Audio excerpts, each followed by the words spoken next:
Good afternoon, Commissioner. The next witness is Tamara Lich.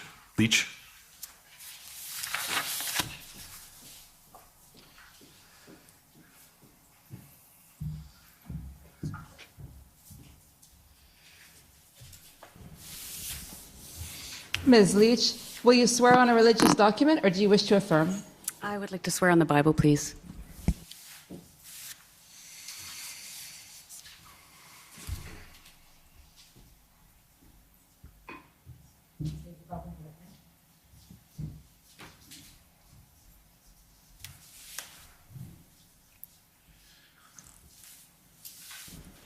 For the record, please state your full name and spell it out. Tamara Lich, L-I-C-H. Do you swear that the evidence to be given by you to this commission shall be the truth, the whole truth, and nothing but the truth, so help you God? I do so swear. Thank you. Thank you, sir. Brendan Miller for Freedom Corp and also counsel to Ms. Leach. We have already invoked in writing on October 7th, 2022, all the proper provisions of the relevant statutes with respect to testimony here today, but I believe my friend's consenting that I can have that invocation marked as an exhibit. If we could bring up document HRF 00001610, please.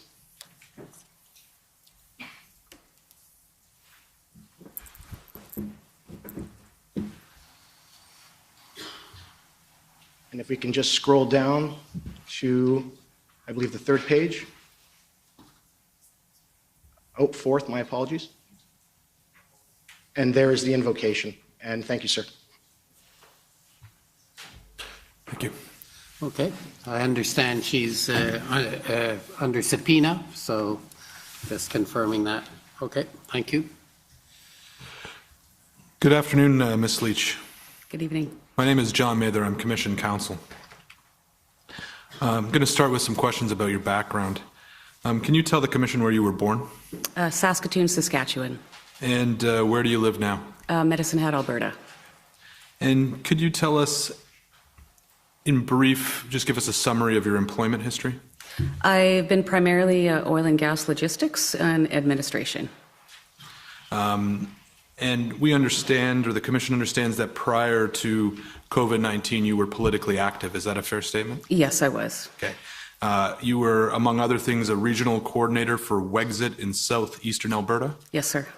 You were on the board of directors for Wexit Canada. Yes, sir. And at one point you were vice president of communications for Wexit Canada. Yes, I was. For those who may not be as familiar with Alberta politics, can you explain what Wexit is? Wexit started out as a movement, I guess, based off of the Brexit movement that started in the UK. And I joined that movement. I was very concerned about the things that I was seeing happening to Western Canadians in politics and became, I guess, a bit of an advocate. So I got involved in the movement and we morphed into a provincial and a federal party. And at one point, Wexit merged into the Wild Rose Independence Party, is that correct? It did, yes. And you, at some point, left that party and then joined the Maverick Party, is that correct? How that happened was I was sitting on two boards when it first came out, the provincial Wexit Alberta as well as the Wexit Canada. And during COVID, my husband and I relocated to Manitoba for about 19 months during the pandemic. So I left that board right as that merger happened. But I stuck with the Wexit Canada board and then we renamed ourselves into the Maverick Party. So is Maverick essentially Wexit but with a new name? Basically. Yeah. And when you said you had concerns about, I think, how the West was being treated, can you expand on what those concerns were? Yes, sir. At that time, we were dealing with Bill C-69 and Bill C-48, and I was just seeing friends and family that worked in the energy industry in Alberta suffering as a result of some of that legislation. There was job losses, and I just saw people losing their jobs and coming into my office, you know, handing me their resume with tears in their eyes, asking for a job 2 weeks before Christmas. And I just felt like I needed to get involved and exercise my democratic rights. And again, for people who maybe not be as familiar, can you explain how those bills at least in your mind, led to the job loss you're talking about? Well, Bill C-69 was the No More Pipelines bill, and I think you can recall at that time there was the Trans Mountain Pipeline expansion and other pipelines that they had been discussing or proposing, Energy East, for an example. And when all those got canceled, a lot of people didn't have any work. What is the goal of the Maverick Party? The goal of the Maverick Party was to seek constitutional reform for better equality for Western Canada, or to seek an independence, very much like what Quebec has, being referred to as a nation within a nation. And what can you give any examples of the constitutional reform that the Maverick Party is seeking? I believe one of them was the getting more equal seats in the House of Commons. I mean, a big concern for people in the West is that every election, before the polls even close in Alberta, it's already decided. The elections are already decided. So I think myself and a lot of people in the West just felt like we didn't really have a voice in the House of Commons. Does the Maverick Party consider the federal government to have too much power? I don't necessarily think so. And going back to the constitutional reforms that you referenced, and then I think the next thing you said was if there isn't constitutional reform, then ultimately the goal of the Maverick Party is independence from Canada. Is that correct? Correct, yes.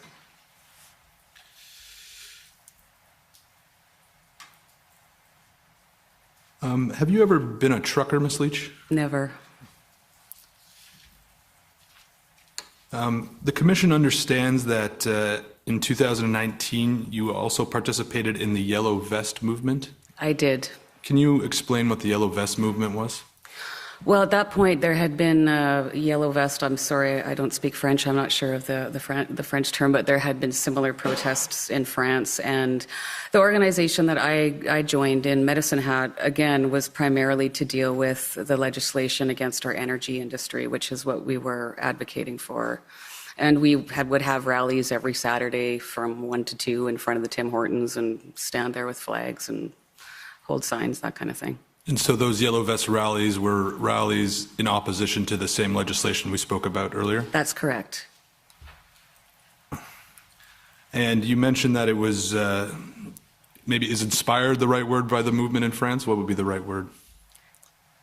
I guess inspired, maybe. And were you aware that the movement in France eventually came under some controversy for being associated with Islamophobia? I was not aware of that, no. And so I think you mentioned, but it's the Commission's understanding that you were the organizer of the Yellow Vest rallies in Medicine Hat? I kind of moved into that role. Like I said, I was going to the rallies and meeting people and offered to help in any way that I could. And it's the Commission's understanding that the Yellow Vest in Medicine Hat ended up changing its name, is that right? Yes, they did. And why did the Yellow Vest group in Medicine Hat change its name? I read this morning an article, and I don't really remember what happened at that time, but I did see in the evidence that I was reviewing last night that there had been death threats against the Prime Minister. So clearly we wanted to distance ourselves from that. Right, and so if I could pull up COM 50908.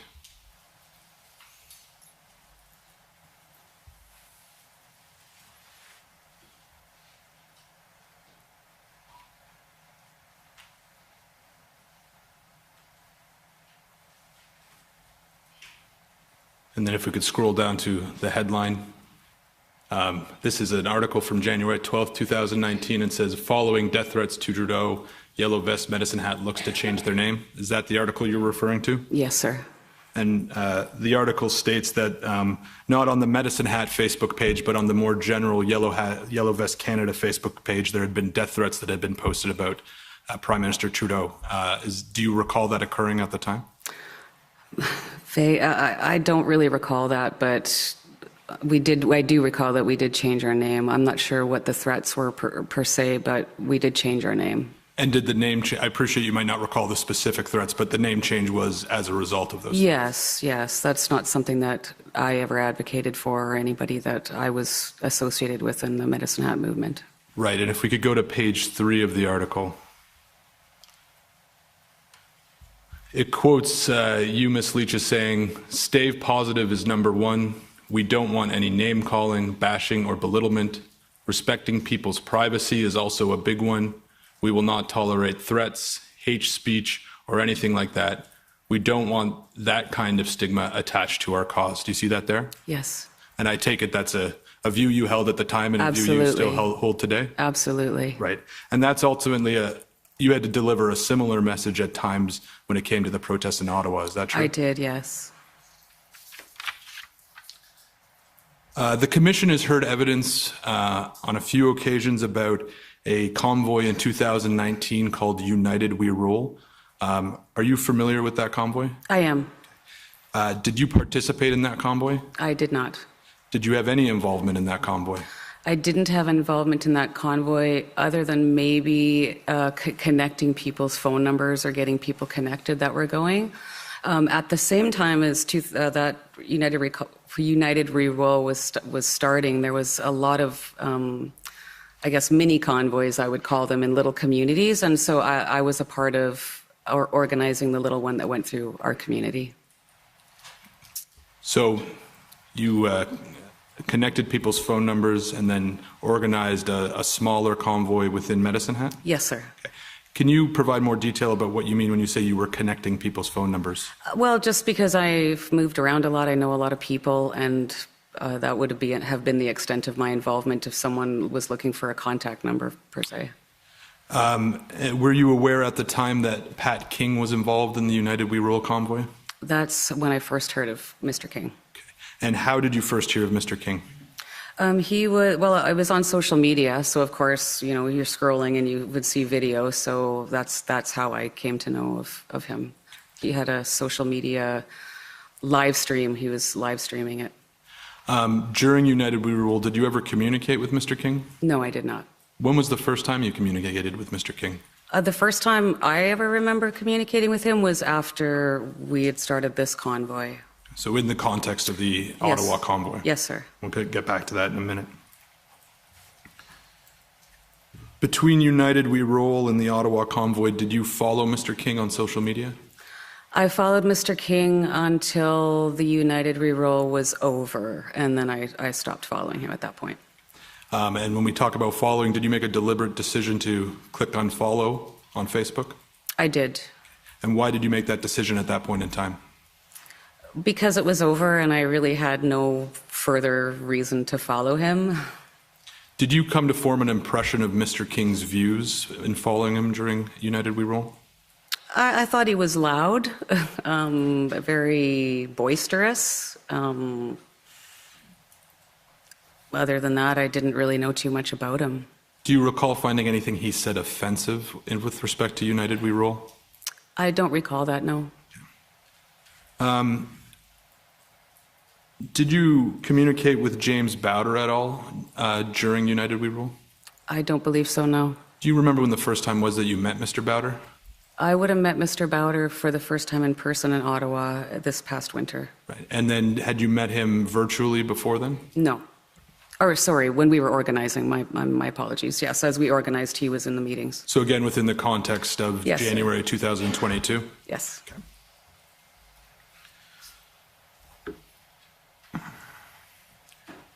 So moving now to the Freedom Convoy, how did you get involved in the Freedom Convoy?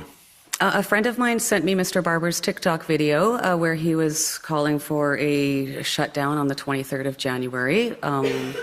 She sent me that video and I watched it and I texted her back right away and I said, well, what do you think about possibly another convoy to Ottawa? And she kind of laughed and said, well, it didn't really accomplish much. I mean, it was great to see the crowds come together, but Could you just slow down a bit, please? Sorry, for the yes, sir. translators. Yes, sir. And then I'd reached out to another friend and I asked him the same thing. And we just sort of came to the same conclusion that we weren't sure if that was an idea that would be successful.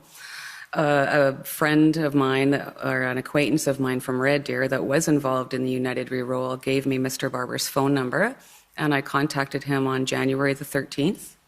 And we discussed, I can't really remember the details of the conversation. I do remember that said, I'm here to help you in any way I can. My background is logistics and organization and administration, and you are going to need social media and you're going to need some funding. And if I can help you at all, I'd be happy to do that.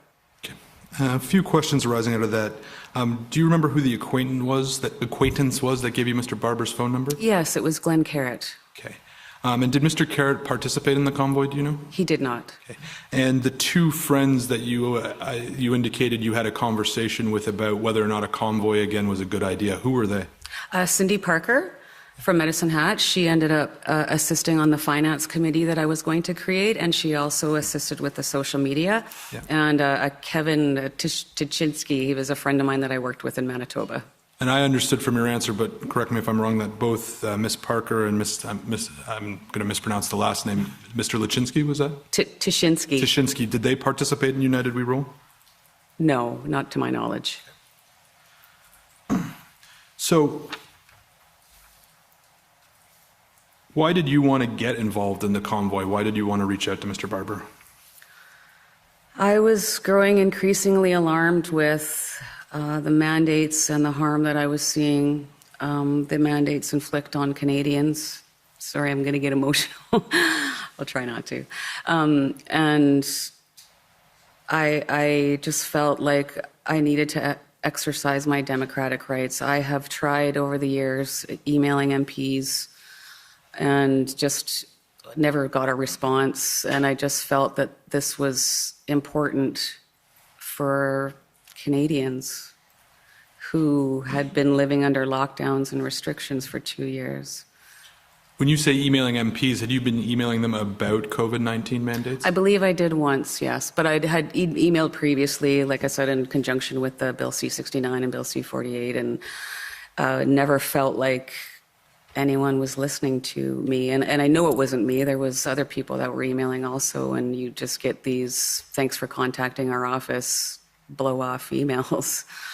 So you had formed this impression that you were having difficulty getting someone to listen to you in the government based on letters you sent primarily with respect to the pipeline issues we've been talking about? That's correct, yes. How had COVID-19 restrictions or mandates affected you personally? Well, I lost my job. My husband also lost his job on the same day.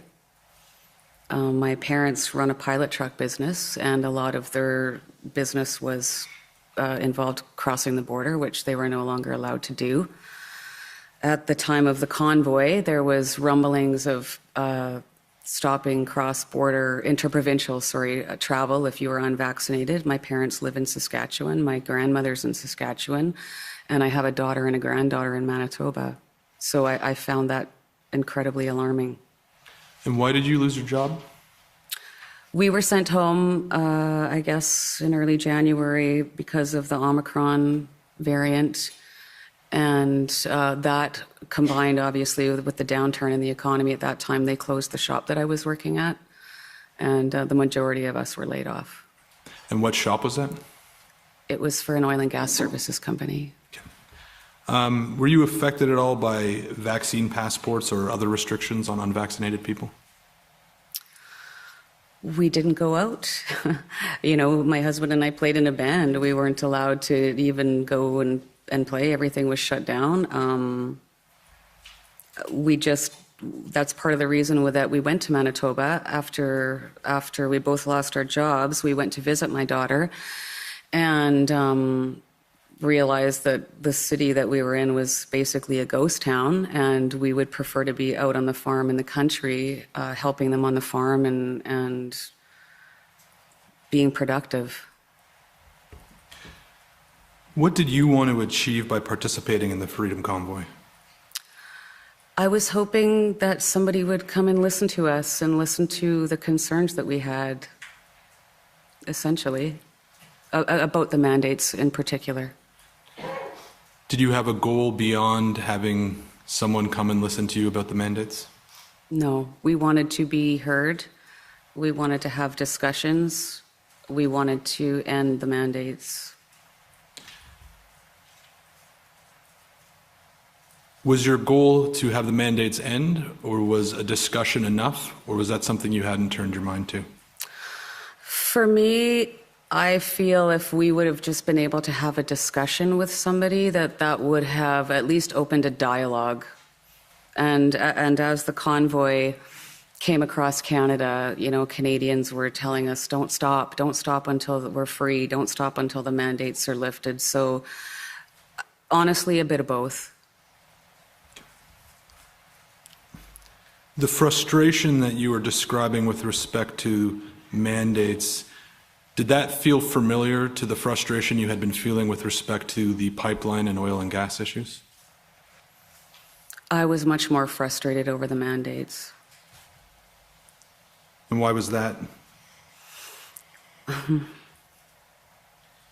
Because I was seeing families torn apart.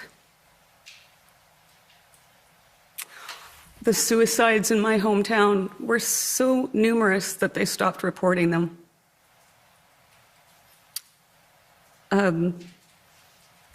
Elderly people were dying by themselves in long-term care facilities and saying goodbye over iPads. My grandma is 94 years old, and she was locked in her little apartment by herself for 2 years. And now that she can go out and do things, she's not healthy enough. She lost 2 years of her life. My father is, I'm so sorry. Take your time. My father is a very social man. He is the Coffee Row, Saskatchewan father. And I remember him telling me one day that he went down to the local restaurant that he went to every single day. And these are small towns where everybody knows everybody, and he was asked to leave.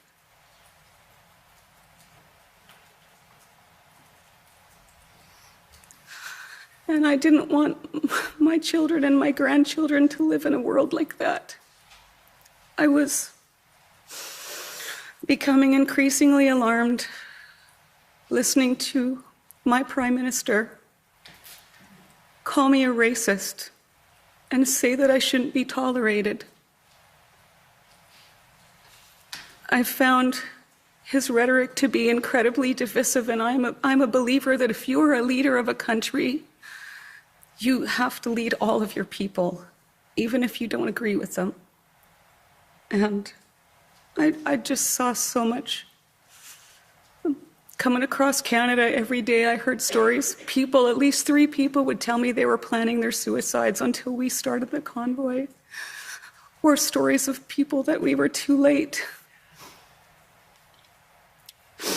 I heard from families that were living in their vehicles because they'd lost their jobs. I heard from people that had lost their jobs and lost everything. I have the tears of thousands of Canadians on my shoulder who every day told me that we were bringing them hope. I saw little old ladies praying on their knees on the side of the road, and I saw little children holding signs saying, "Thank you for giving me back my future."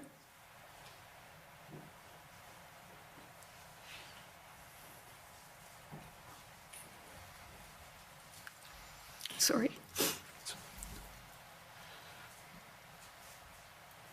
So you offered to help in reaching out to Chris Barber, and it's our understanding that one of the first things you did was create a Facebook page, is that correct? Yes, sir. And started the GoFundMe campaign, is that correct? Yes, sir, I did. And you did both of those things on January 14th? I did. And a Twitter account also. And a Twitter account. Was that different than the Twitter account that we saw earlier today that was your personal Twitter account? Yes, that was my personal one, yes. With respect to GoFundMe, had you ever done fundraising before? Not on that type of platform. Just community, selling chocolate-covered almonds or stuff like that. So never done an online social media-driven No. fundraiser? Okay. And then it's the Commission's understanding that on January 17th, you created, or the organizers created, a finance committee. Is that correct? Yes, I did. And can you explain what the finance committee's purpose was? Yes, well, when I started the GoFundMe, I had asked, I think it was Mr. Barber, what should I set the target for? And he said, $200,000? And I said, no way. I kind of laughed. I was like, that sounds greedy, and I don't believe that we'll ever hit that. And I said, well, how about I set it for $100,000? And I said, I feel even funny about doing that. I was literally expecting maybe $20,000 in donations, which I was prepared to handle. I felt I would be able to handle that with my very minimal accounting skills. And I can't remember what the total was up to on Monday morning, but I realized that I wanted to create a finance committee so that Canadians that were donating this money would rest assured that we were going to be open and transparent and accountable, and that they would know exactly what was happening with their donations. I just felt that was so important. And how would a committee assist with that? Well, there was, in the initial meeting, there was 2 bookkeepers that had obviously accounting experience. Cindy Parker was also on that committee. Nolene Villebren joined us also. She's a clan mother, a Dene clan mother from the Northwest Territories. And we were in consultation with a chartered accountant in Medicine Hat. So we formed the committee. Obviously, we had a lot of things to figure out, such as how we were going to pay the costs of the truckers to get to Ottawa. And they came up with some calculations based on distance. I'm not sure if it's been entered in evidence, it might be, but because clearly if you're driving from Vancouver, it's going to be way more expensive than if you're coming from someplace in Ontario. And we'll get into that more in a minute. Commission also understands it was around January 21st, 2022 when the GoFundMe donations hit $1 million. Does that sound accurate? Probably. There was a lot going on then, but yeah. Yeah, in and around there? Yes. What was your reaction when that milestone was hit? I believe I was blown away. We did not see that coming, did not expect that we were going to have that level of support. And it was funny as we were driving across Canada and the committee member or somebody would call me or text me and say, you've got to bump it up again, because there was a few days there where Canadians were donating $1 million a day. And it was very exciting and exhilarating, of course, but at the same time, I would just feel myself almost getting like more and more anxiety, because from my view, when you're talking that kind of money, the lawyers are coming. And here we are today. Right, because that kind of money, in the millions of dollars, a lot of responsibility. It's a massive responsibility. Other than set up the finance committee, what else did you do to address the responsibility that came with having millions of dollars? Well, as you heard from Mr. Dichter, I contacted him, and I was, for the same reason that we added Chris to the accounts, I didn't want to be solely responsible. So I added him onto the GoFundMe campaign, just as I had added Chris Barber as a signatory on my accounts. Anything else? Probably. Sorry, my mind went blank. That's okay. And then on February 2nd, 2022, we understand that $1 million from the GoFundMe account was transferred to a TD bank account in your name. Is that accord with your recollection? Yes, sir. And then that TD bank account was frozen the next day. Does that sound right? That sounds about right, yep. And then there was actually another TD bank account that got frozen. Is that correct? Yes, we opened I opened a checking account underneath that account so that we could keep the e-transfers separate from the GoFundMe donations. I don't know why, I just thought it would be maybe easier that way to keep them distinct. I wasn't sure, obviously, again, what was going to happen, and I was trying to just make sure that all the boxes were ticked and everything was going to be easily identifiable or easy to account for, I guess, is a better way. Right, and it's the Commission's understanding that donations were received both through GoFundMe and through e-transfers. And what I understand you'd be saying is to segregate where the money came from, you opened a second account specifically for e-transfers? Yes, sir. Yes, sir. Within a few days, or probably actually within a couple days of the GoFundMe campaign, we were receiving messages about people that were very hesitant to use the GoFundMe platform, and they were requesting an alternative method to donate money. So that's why we started that. How did you find out that your bank accounts had been frozen? Mr. Chadiros and I had gone down to the bank. The lawyers had flown in, and we were going to cover the cost of that flight. And so we went down to the TD Bank here in Ottawa, and we were going to wire that company. And that's when we were told, no, there's a hold on your account.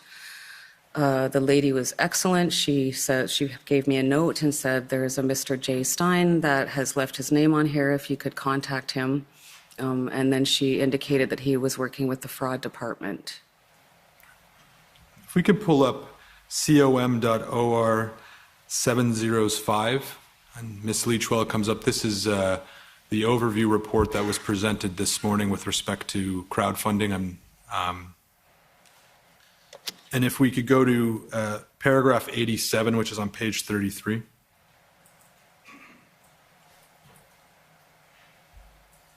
So here, Ms. Leach, it describes that on February 5th, 2022, you attempted to make a wire transfer to Northern Air Charter, PR Inc., from an Ottawa TD branch. This transaction was denied. Is this what you were referring to just previously? Yes. And that was the flight, I think you said, that had brought Mr. Wilson and your husband and others to Ottawa? That's correct, sir. Who approved the using of the funds for that purpose? Oh, boy. I'm not sure if at that time we had already had the board created or not.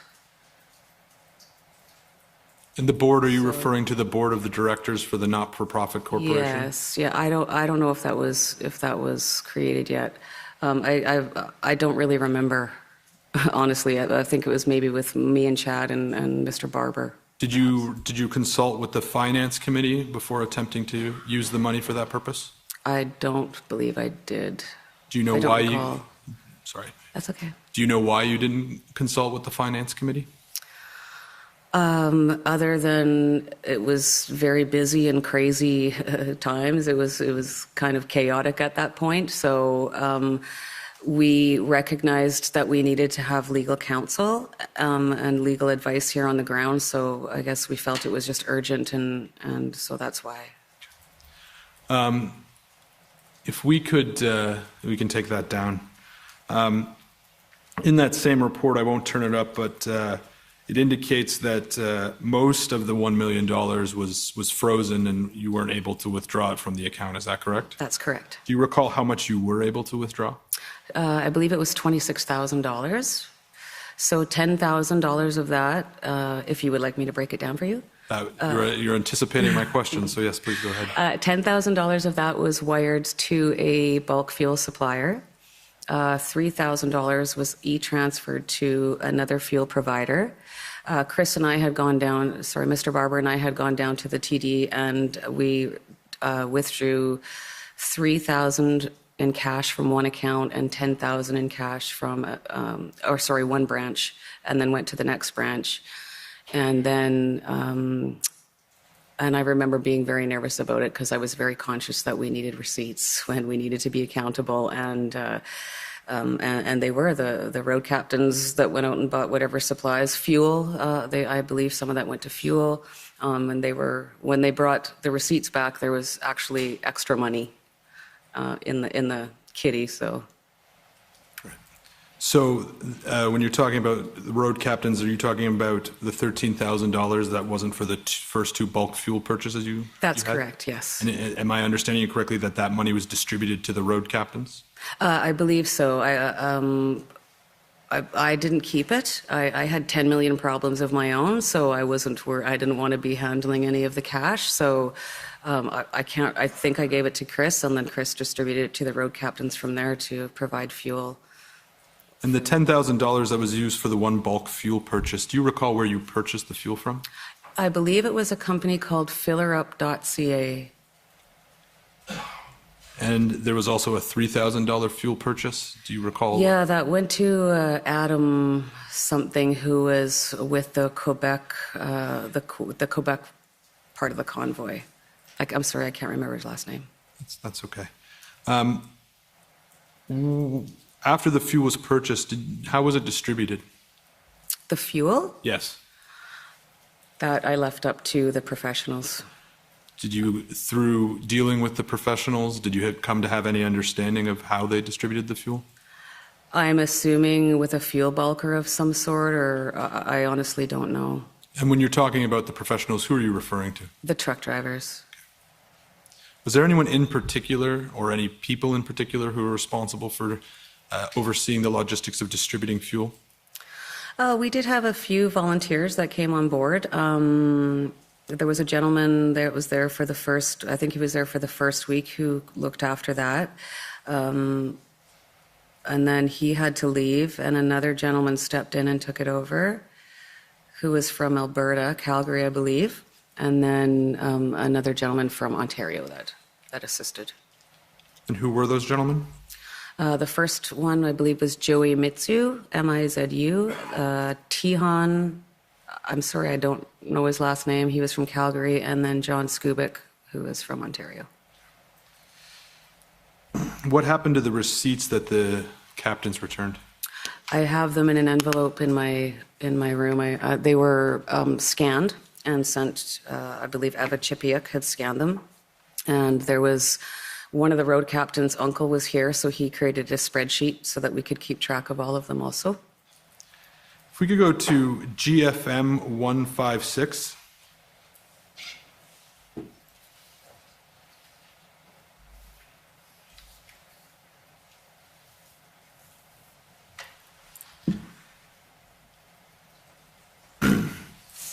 So this is a GoFundMe attestation letter. Are you familiar with this document? Yes. Can you describe what this document is and what its purpose was? I don't really remember the details. Is it okay if I read it? Yeah. Okay. Yeah.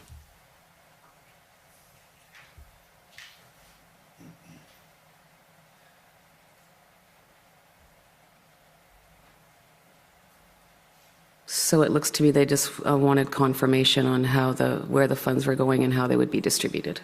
Right, and the clerk has scrolled down now, and what I want to ask you about is, it says, with the oversight of the Finance Committee, I will execute the following plan to meet the stated purpose of the fundraiser and distribute the funds raised and released to me, and then it sets out a process. Do you see that there? I do, sir. Do you recall making this form of commitment to GoFundMe? I do, yep. And it's our understanding that GoFundMe sought this sort of commitment as part of the ongoing discussion about whether or not it would release the funds. Is that correct? Yes, I believe they were trying to do their due diligence. And you see here it sets out a process. Funds will be distributed via e-transfer directly from the TD Unlimited checking account, established in my name to individual Convoy participants.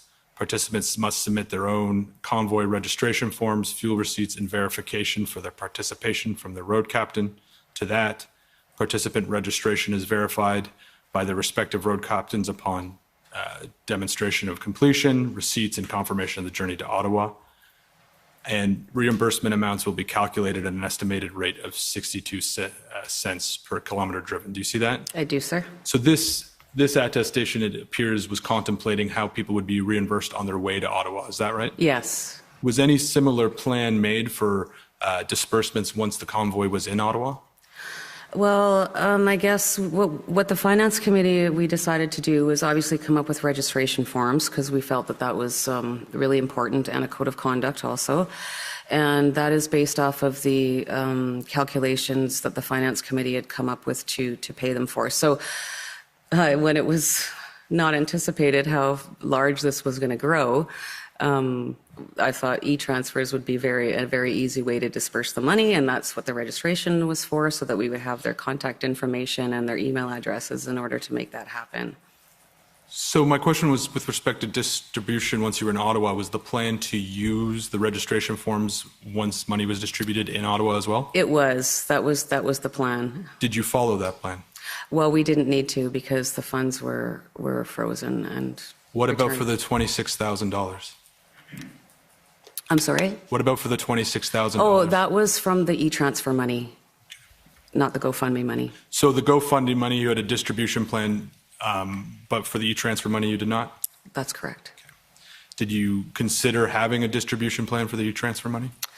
At that point, I had handed over everything to the finance committee because once Mr. Barber and I got on the road, I was quite busy doing other things. So my communications with them were quite quick, and I trusted them. I trusted that they knew what they were doing, and yeah. And while you may have turned things over to the Finance Committee, it's the Commission's understanding, again, from testimony and documents that we've read, that you became the person associated with the GoFundMe campaign and the person associated with the $10+ million. Was that your experience? Yes. What impact did that have on you? Well, it was incredibly, again, it was an incredible responsibility, and again, I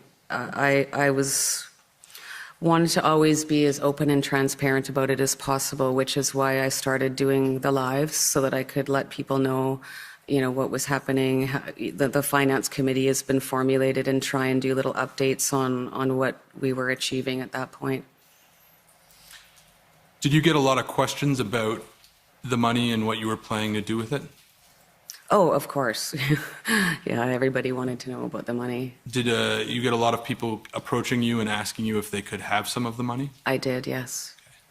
And Mr. Eros, who we've spoken about, had an interview with the Commission, and he said that at some point after February 1st, he spoke with you on the phone, and you told him that you were feeling overwhelmed because a lot of people were circling you and asking for money, and he said that you called them vultures in a text message.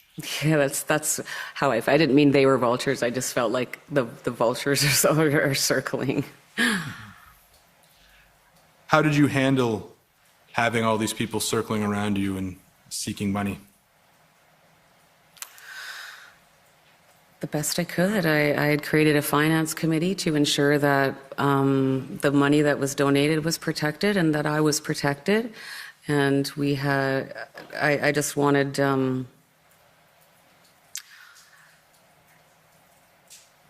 I don't know, I just put one foot in front of the other, and I would just explain that I was not in a position, like this was not my money to give out. And that we needed to, the money was primarily, like it said in the GoFundMe campaign, primarily for it was for the truckers for fuel, food, and lodgings if needed. And so I couldn't buy hot dogs. I didn't feel like buying a sound system for $150,000 was appropriate when I couldn't get money out to give to the truck drivers.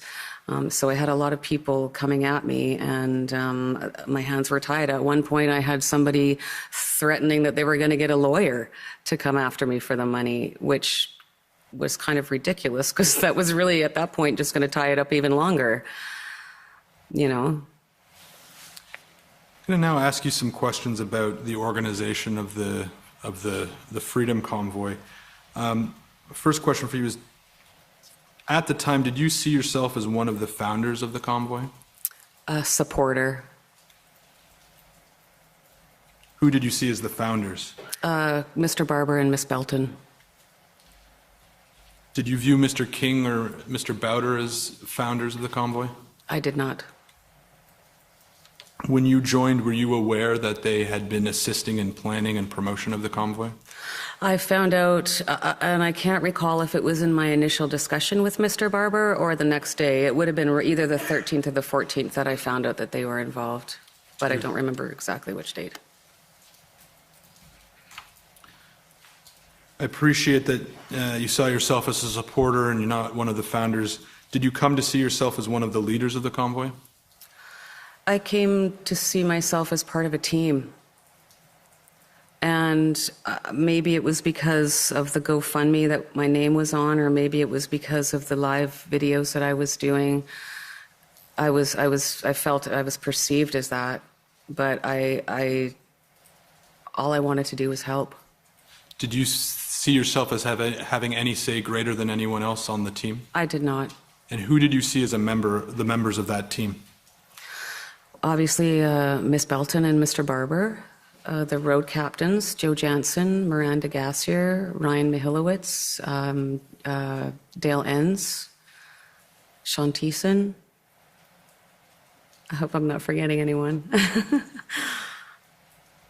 So when Mr. Wilson described you as an organic leader, do you agree with that statement?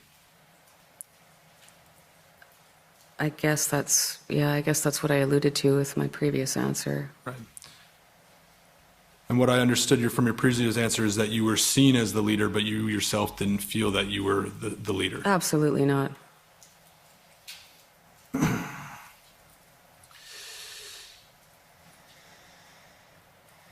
Chris Barber in his testimony discussed that there was power struggles among the organizers. Was that something you observed as well? It was, and I think when you have any type of organization, there's always power struggles involved, and ours was no different. What power struggles did you observe? I saw what I perceived was, people, organizations coming in, perhaps trying to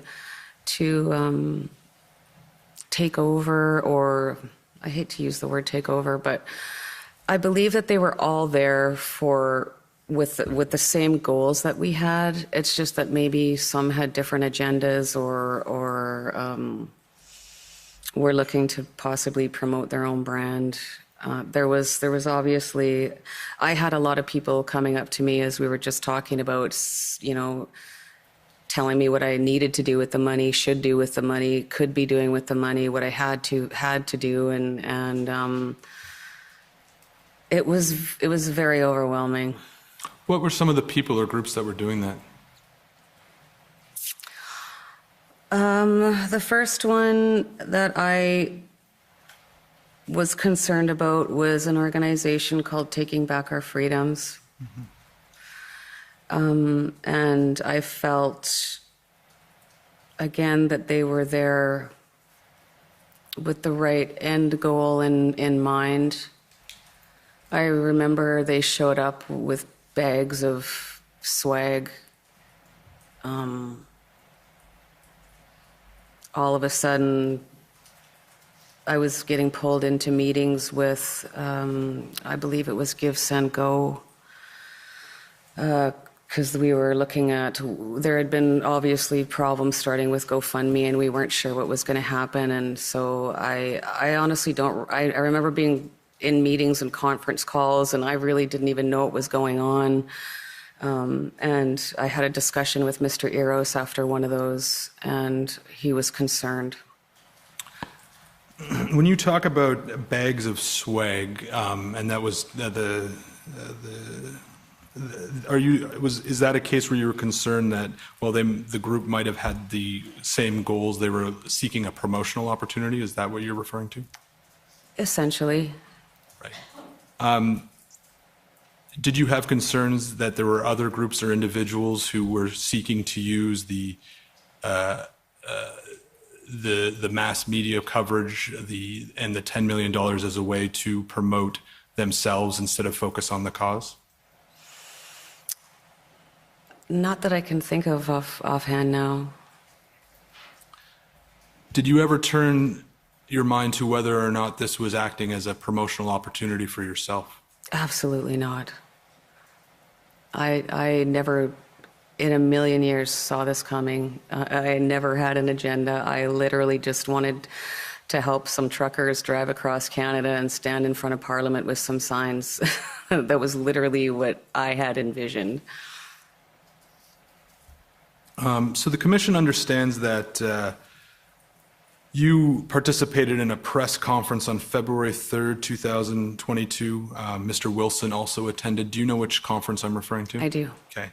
And I'm going to ask you some questions about that conference in a second. But first, I just want to understand when you first met Mr. Wilson. They flew in on the evening of the 2nd of February, I believe, and it was quite late at night when they arrived. They came to, I think I was still at the Ark Hotel at that point, and they came up and introduced themselves. There was five lawyers, I believe, that showed up, and that's when I first met them. And how did it come about that the convoy was looking for a lawyer? Well, I know that there was a doctor that was in Ottawa with us that was quite concerned, I believe, about what he was seeing from these organizations that were coming in. And if I remember correctly, he's the one that set up a call with the JCCF. Sorry, who was that doctor? Dr. Francis Christian. Okay. And was it your understanding at the time that it was the JCCF that had arranged for Mr. Wilson and others to come and assist the convoy?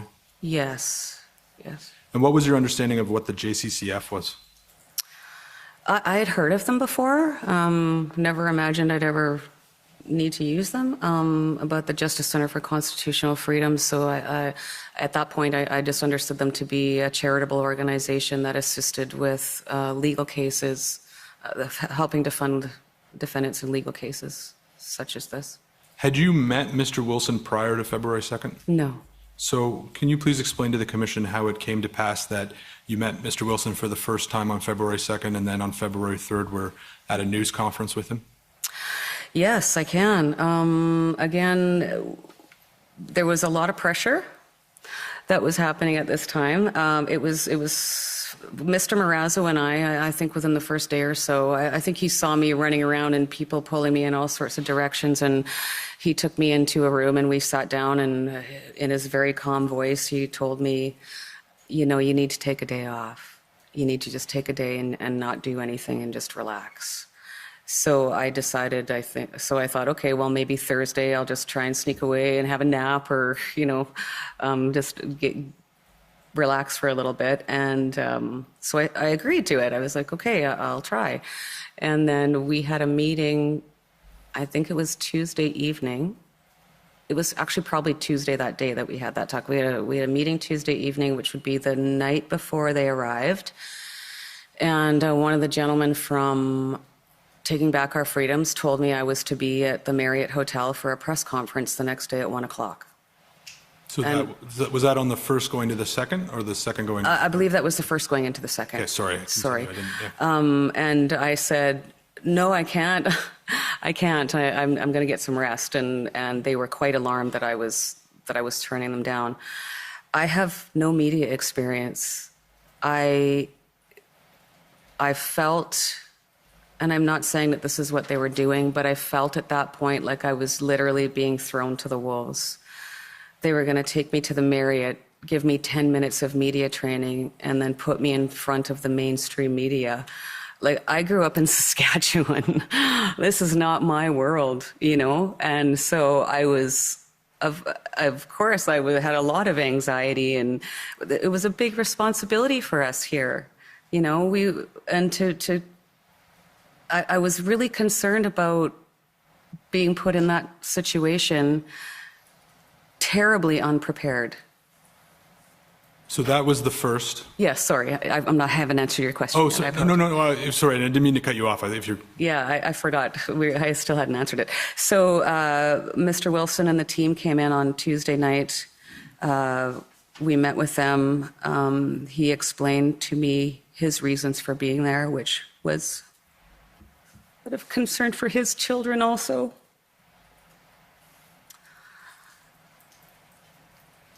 And I immediately liked him and his team.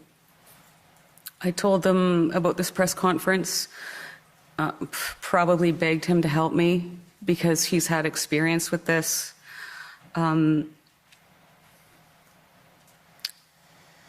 As someone who is a very trusting person, I was rapidly becoming aware that I needed to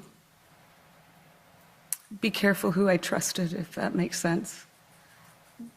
And so I trusted Keith and his team immediately.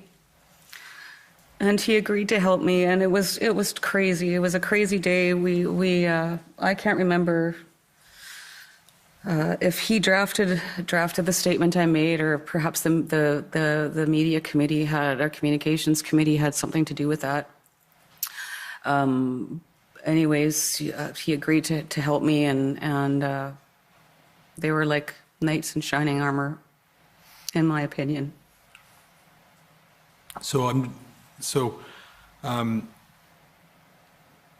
You said in that answer that maybe we'll back up. So February 1st, I took it from your answer, it's fair to say you were already feeling overwhelmed by everything that was going on. Yes, definitely. And, before I left Medicine Hat, I was feeling overwhelmed.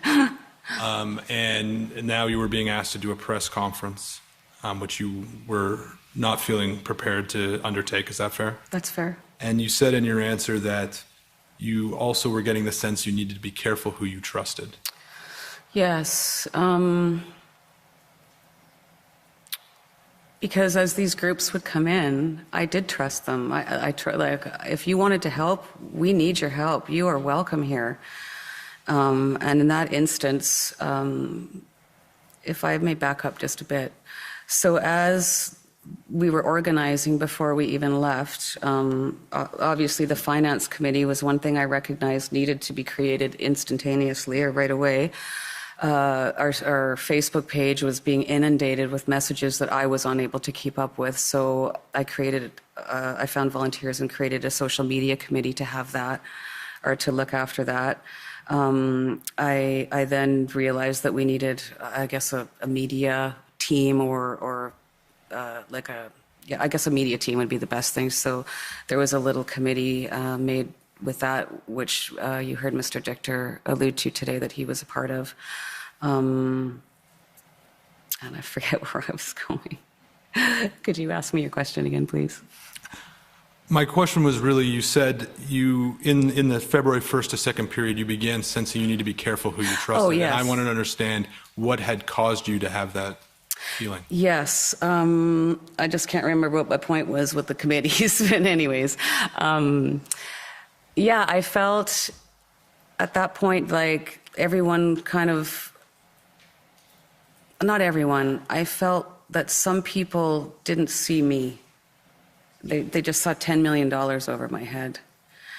And of course, as they would come in and these organizations would come in, and there were many, many wonderful organizations. And obviously, we were very grateful for their help. But again, in that case, I was feeling as the days went on, I was getting more and more uncomfortable with them coming in and taking over the meetings that we were like our briefing meetings.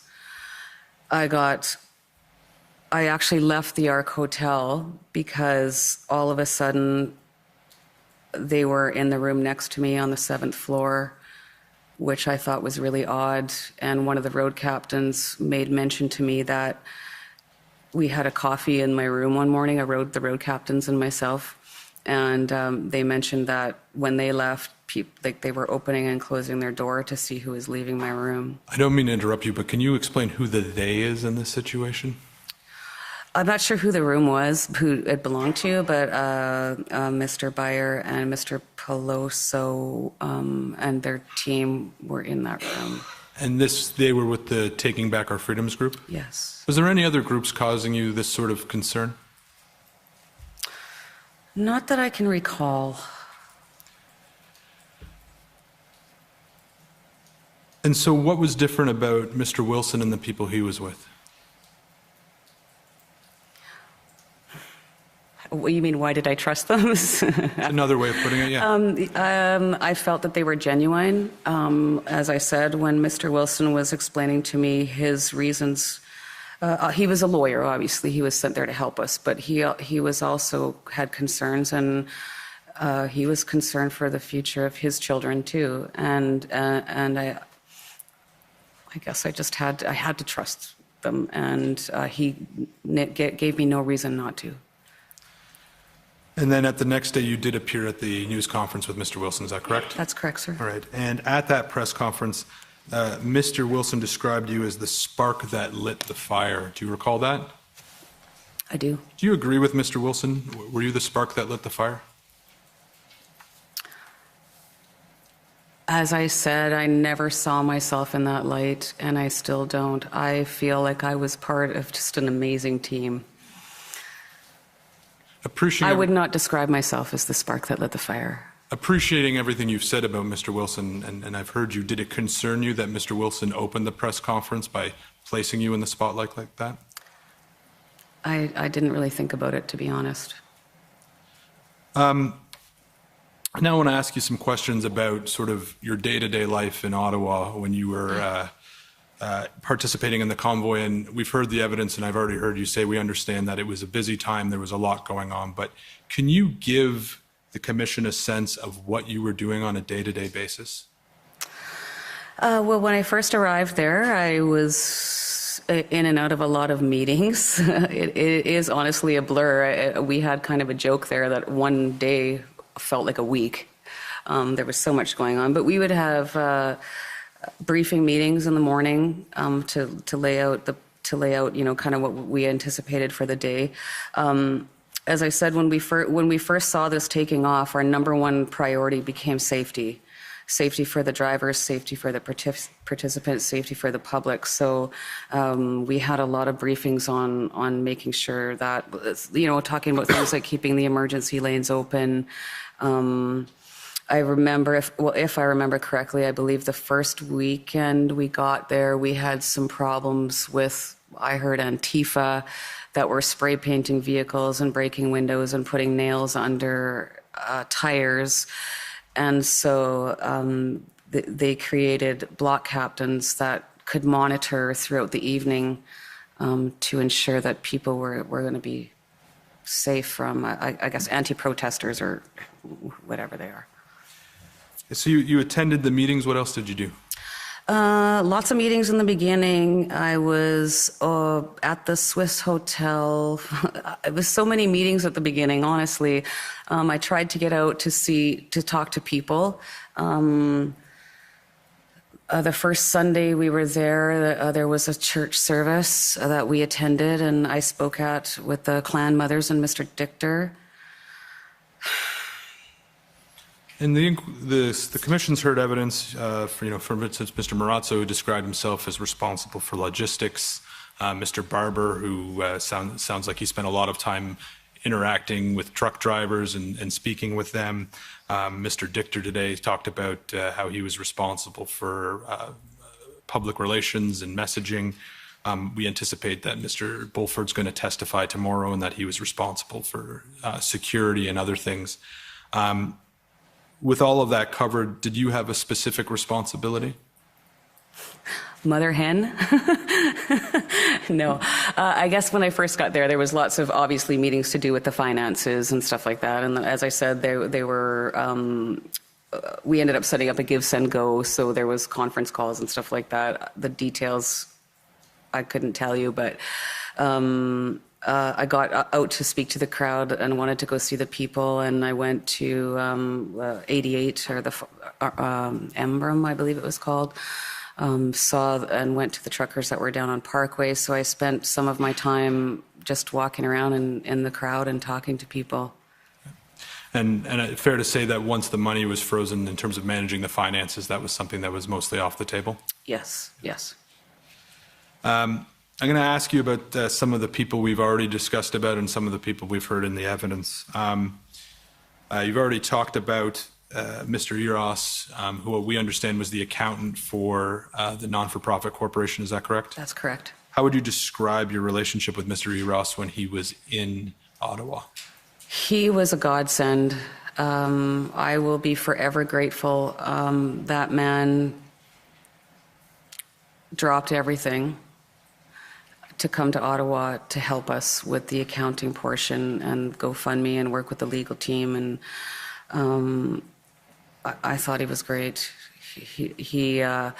I have very basic accounting skills, and so to have him come in was a huge load off my shoulders. He could understand what they were talking about. He knew the big words, right? And I was extremely grateful. We had a great relationship while he was here, yeah. And another name the Commission's heard about is Joseph Bourgault. Yes. Did you know Mr. Bourgault prior to the convoy? I did not know. Did you know of him prior to the convoy? I did not. When did you first meet Mr. Bourgault? I believe we had stopped in, I want to say, we had a stop along the way, maybe Sault Ste. Marie? I can't remember. Anyways, we had a little pit stop, and I believe it was Mr. Barber who introduced me to him. And when Mr. Barber introduced you to him, was it your understanding that Mr. Barber and Mr. Bourgault knew each other? I'm not sure if they knew each other or if he knew of him. I can't say. Fair enough. What did you come to learn about Mr. Bourgault after meeting him? He's a very good man.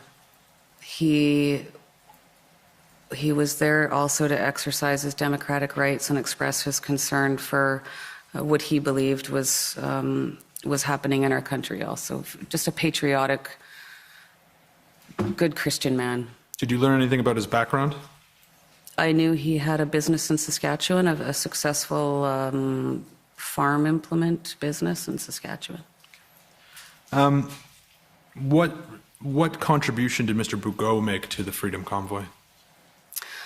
Well, as I believe he paid for a lot of hotel rooms.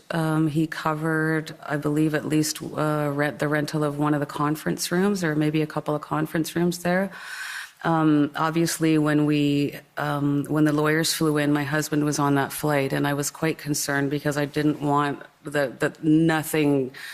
I mean, when I started GoFundMe, my savings account was $1.13 overdrawn, so I made sure I put the $1.13 into it, right? So that I never wanted any questions asked. And so Mr. Bourgault actually took my husband and I into his room one day and offered to pay for what would have been, I guess, Dwayne's portion of that flight.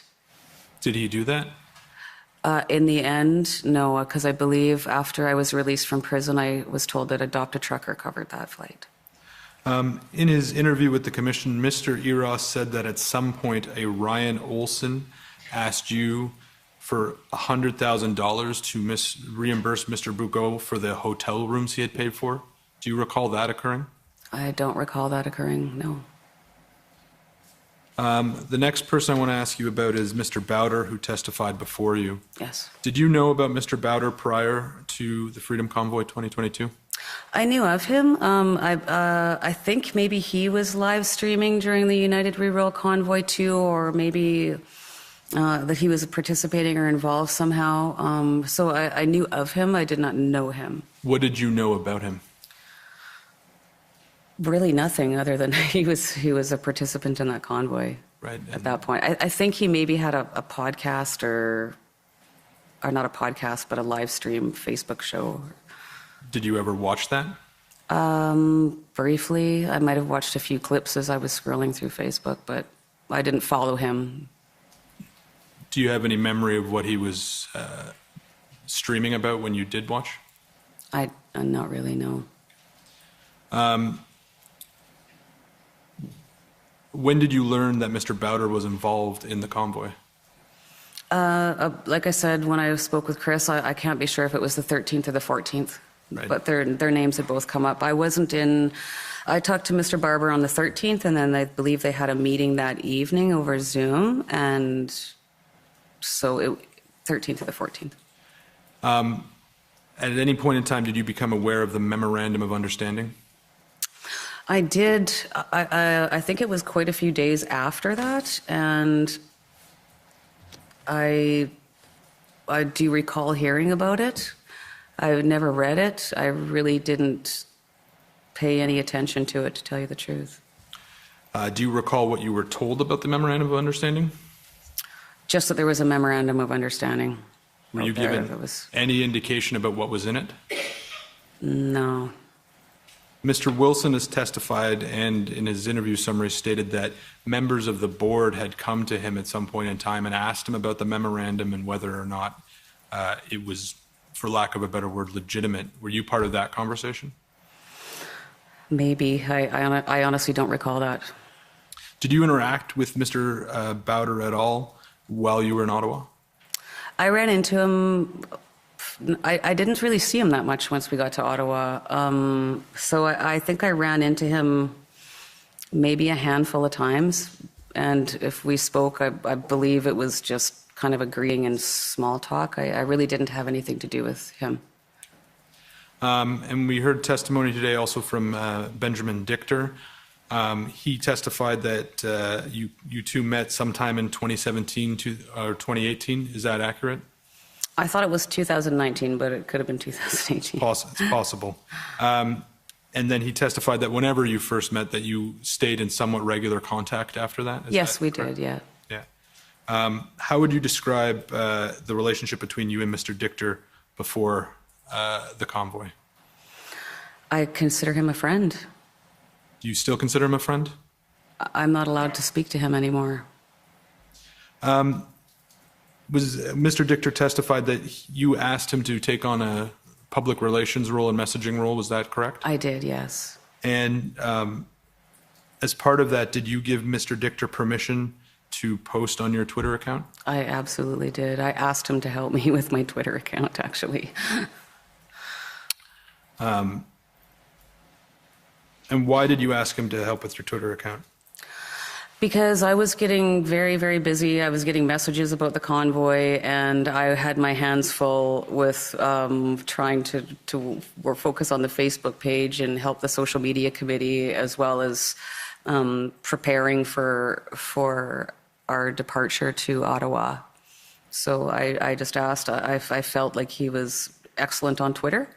And I felt that he could help me with that, just to kind of, I guess, keep getting the message out or the progress. And the next person I want to ask you about is Mr. King. If I understand correctly, you became aware of Mr. King during the United Reroll because you would see him posting and then you stopped following him at the end of that. Is that correct? That's correct, yes. And I apologize if I did ask you this, but had you met Mr. King prior to the Freedom Convoy? No.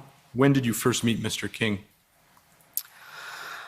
I was thinking about this last night. I must have met him while we were on our way to Ottawa, but the first time I remember now meeting him was in Winnipeg when we were discussing Benjamin's concerns with the video that he'd seen that morning about bullets flying. I'm sure I met him along the way before then, but I honestly don't recall. But that was definitely, I remember that conversation, or being on the side of the road. Okay. And again, I think we'll get to that in a minute. What would you understand Mr. King's role to be in the convoy prior to that conversation? I believe he was helping with some logistics. He was, I think because of his previous experience with United Reroll, he had a pretty good idea as to the routes that they would be taking. So fuel, helping to try and find fuel, that type of thing. If we could pull up COM 50902. While this is coming up, Ms. Leach, this is a news article that's reporting on text messages between you and Mr. Barber. Oh, yes. It was referenced during Mr. Barber's testimony. Yes. And before we get to my questions, we have been advised by your counsel that you no longer have access to your text messages. Is that correct? That's correct, yes. What happened to them? Well, I was in jail for 19 days, and of course my phone was inundated with messages, and apparently I found out after the fact there's a setting that you can have on your iPhone where you can have them automatically delete after 30 days, and it was set to that. So we go to page 3 of this article.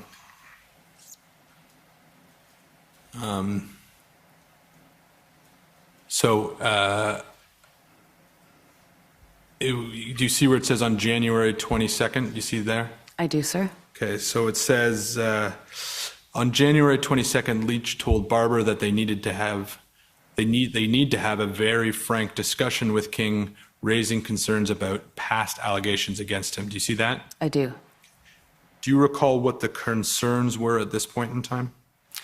Well, up until then, I mean, I've obviously followed Pat through the United We Will convoy, and but I knew him by reputation also. And Pat has Mr. King, sorry, has a lot of people that like him and a lot of people that don't like. He's a very controversial figure. So I was getting messages and phone calls from a lot of people that were concerned that he was involved.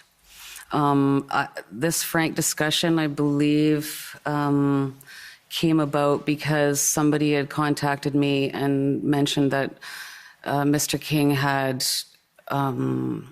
lied about being a veteran, and which is a very serious allegation. And I just felt like we needed to have a discussion with him and, you know, a frank discussion and I guess find out the details. And what was your concern at that point? Well, there was people that were not joining the convoy because they were concerned about him, and again, because of his reputation. I know he's said a lot of inflammatory things, which I was concerned about, and I was concerned that that would have an impact on what we were trying to achieve. It would take away the focus from what it was we were trying to achieve.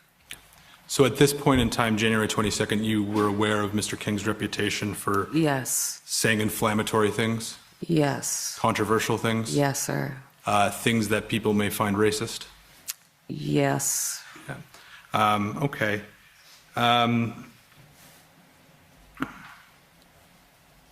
Had you ever been offended by anything that Mr. King had said? I'm not the type that gets easily offended, sir. But you recognize that some people would take offense and that that could have an effect on the image of the convoy? Yes.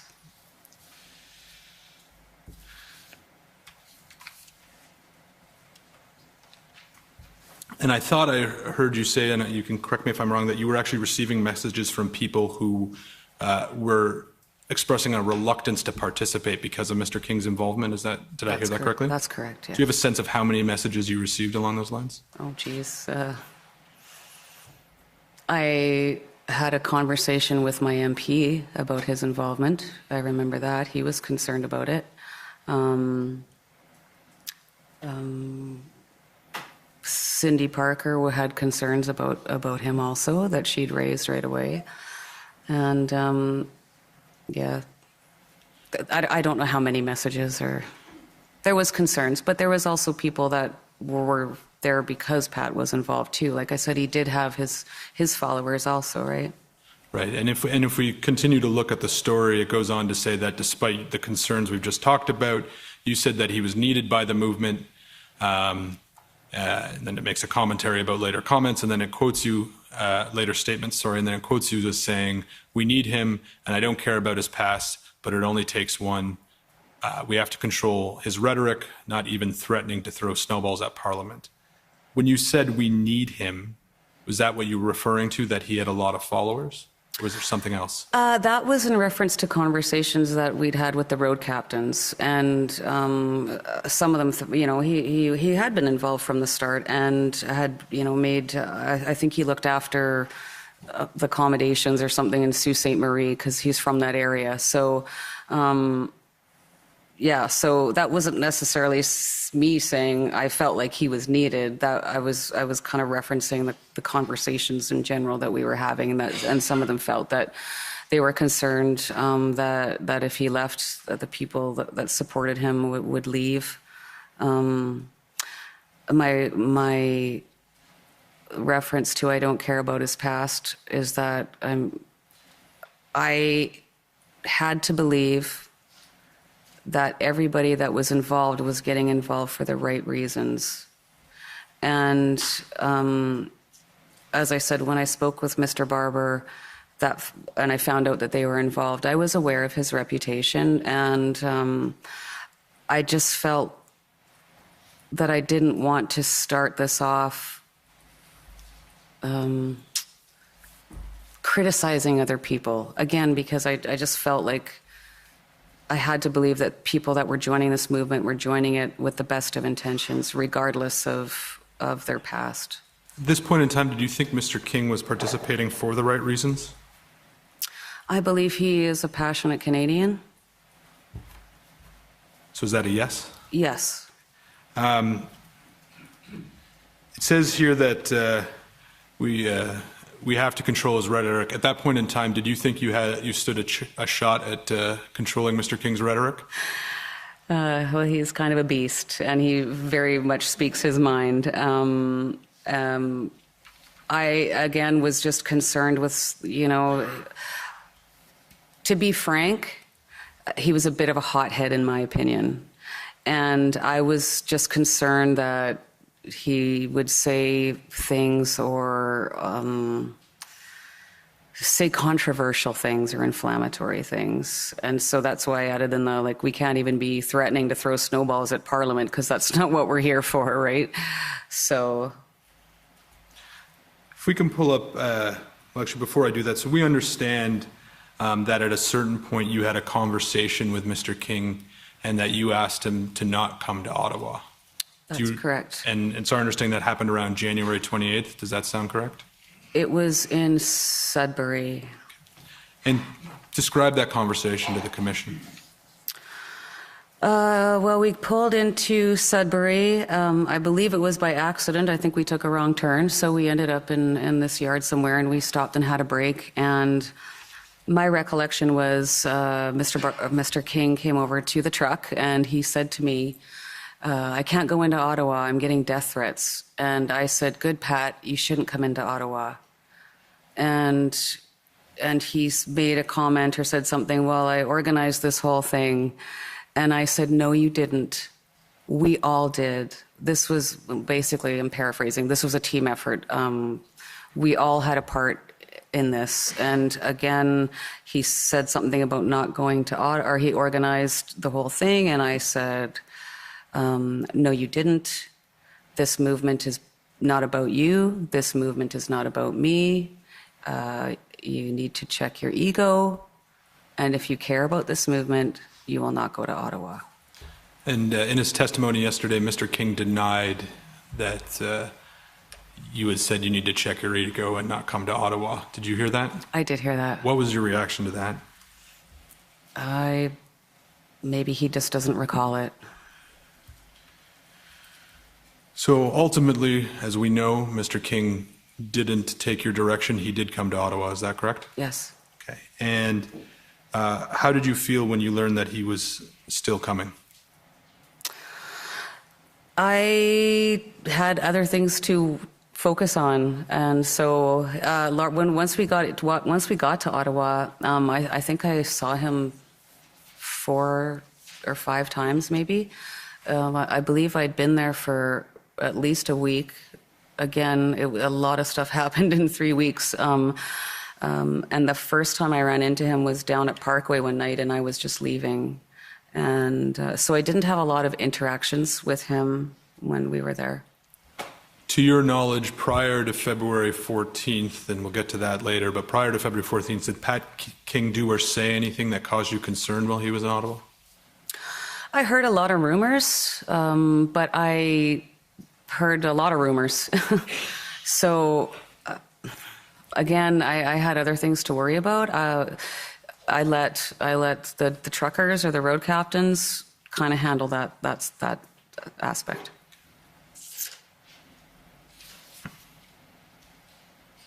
If we could pull up HRF 401346 and then go to page 51, I believe. And again, just to give you some context while we wait, I expect the document we will see is a code of conduct for truckers, and I'll have some questions for you about that. Sure. Yeah.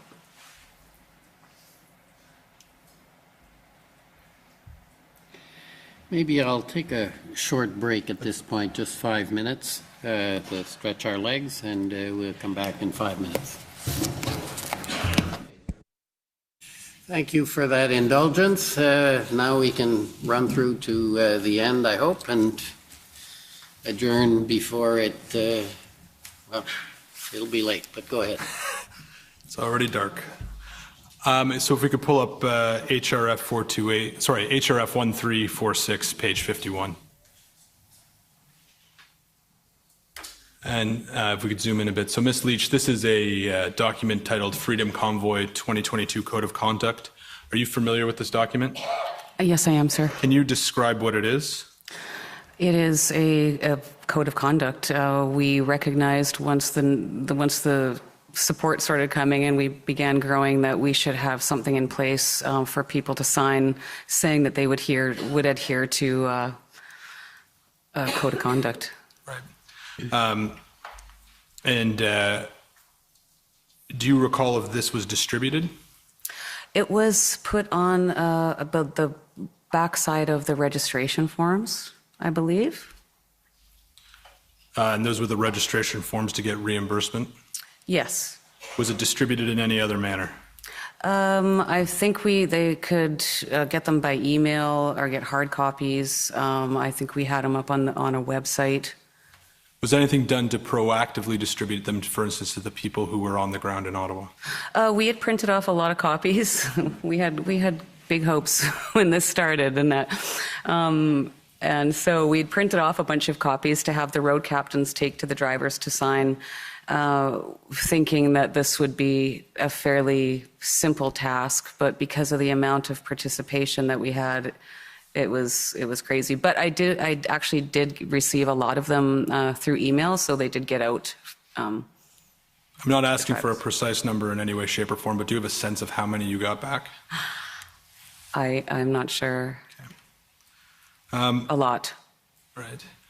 And we see here in item 3, it says, be respectful. Everyone will have their own reasons for participating in this convoy, and we need to be respectful of their reasons. What were you trying to capture in that point?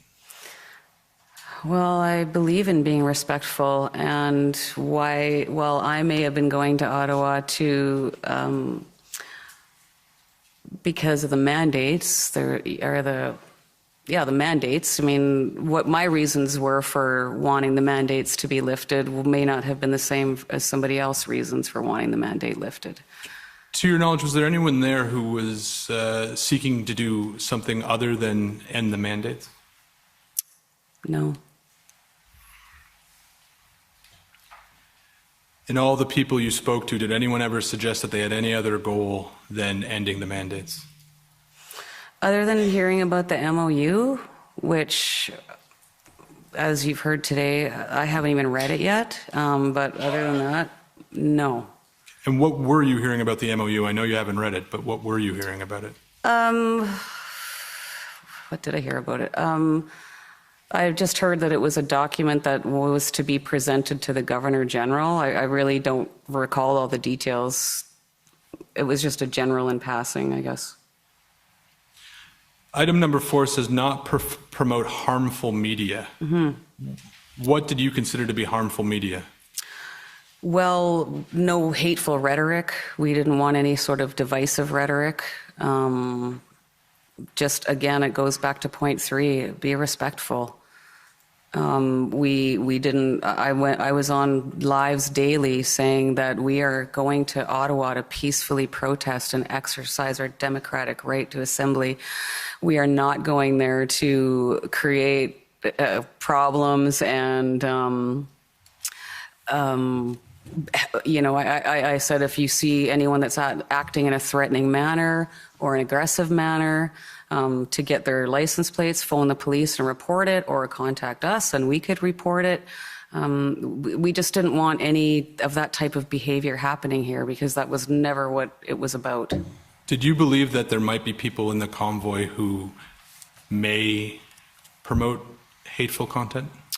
It was a concern. Again, I know when we were on our way at one point, I believe it was when we got to Thunder Bay, we were on our way to Thunder Bay, and I can't remember who it was, but somebody had contacted me saying they thought that there was infiltrators, Antifa, that had infiltrated our convoy from Winnipeg that were maybe going to cause some problems for us. So there was always, that kind of information was always coming to us, right?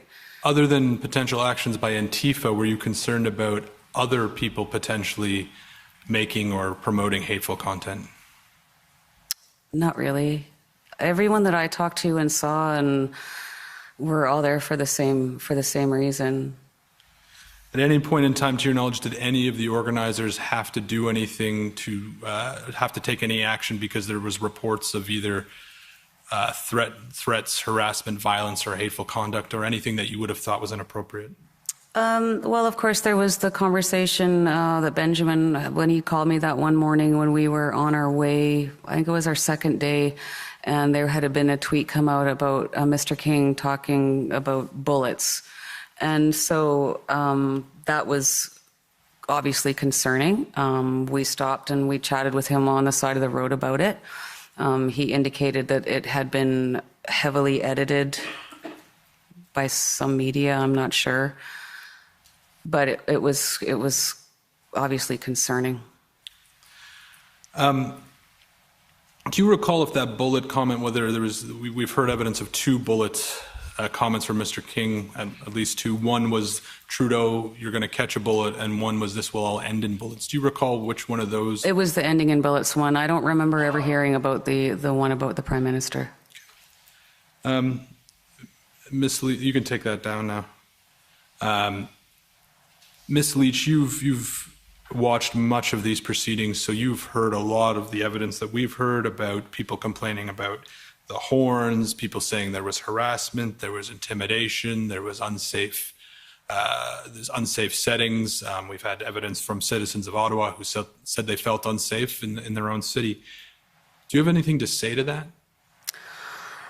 I encountered hundreds and hundreds of Ottawa residents when I was here, thanking me, thanking us, saying that we gave them hope. Ottawa residents and, in fact, federal government employees that were taking donations of food to the truckers, blankets, fuel, and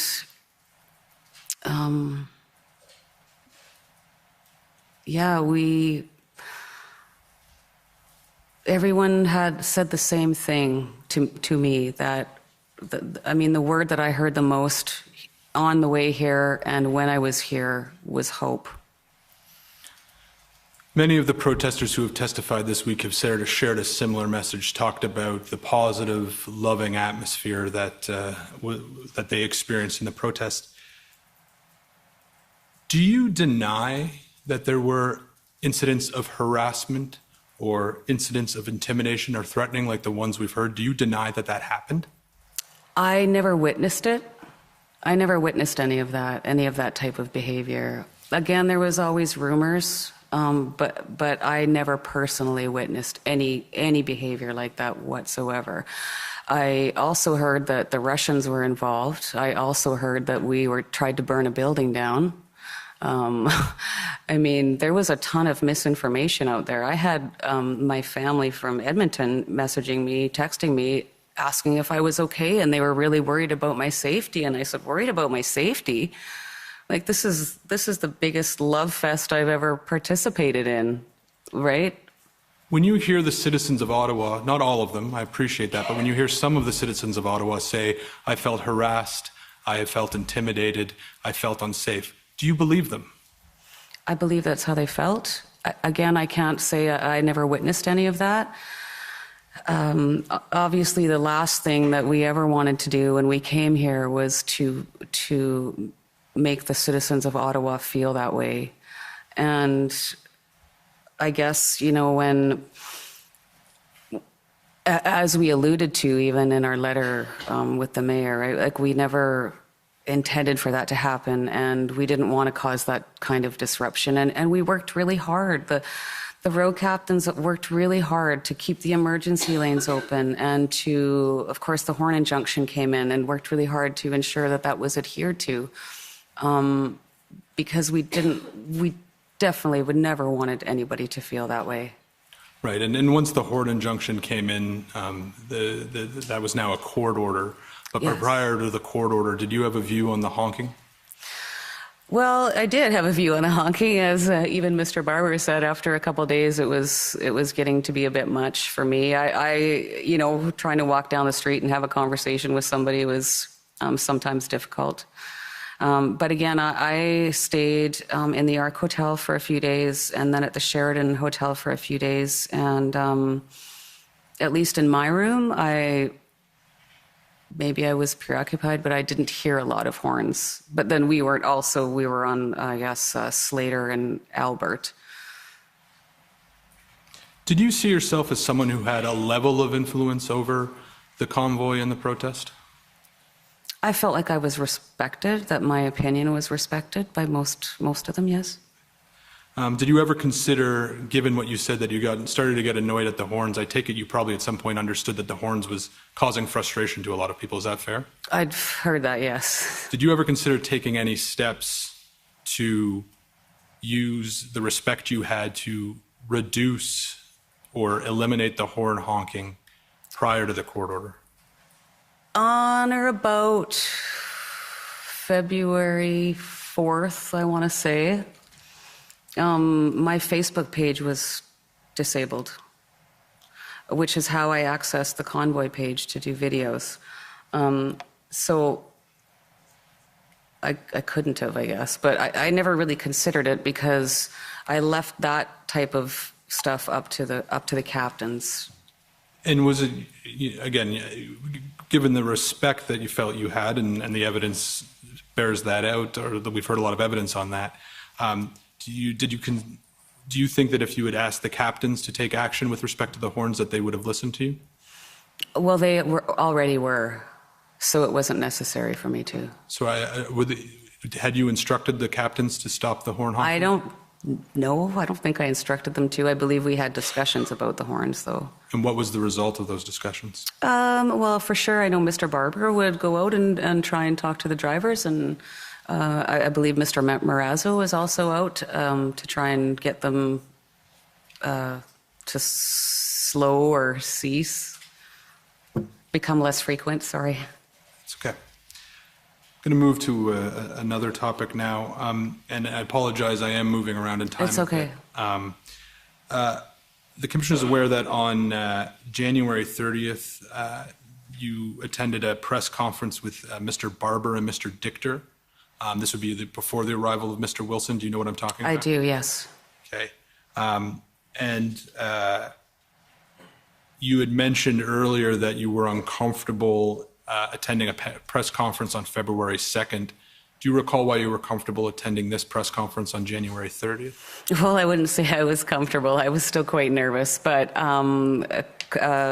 Barber and Mr. Mr. Barber and Mr. Dichter were friends of mine, and also we had made the conscious decision at that point to not have the mainstream media there, so I felt like the independent media were not going to be aggressive with me, if that makes sense. And with respect to the Taking Back Our Freedoms press conference, was your understanding the mainstream media would be there? They were there, yes. Okay. If we could go, so the video, the Commission has the video, it's COM 50850. I'm not proposing to pull it up because, again, that would be the end of the day. But unless there's objection, I would like to enter it into the record. And then I'm going to ask you about the transcript, which is COM 895. Yes. So if we could pull up COM 895 and go to page 10 of the transcript, page 11 of the PDF.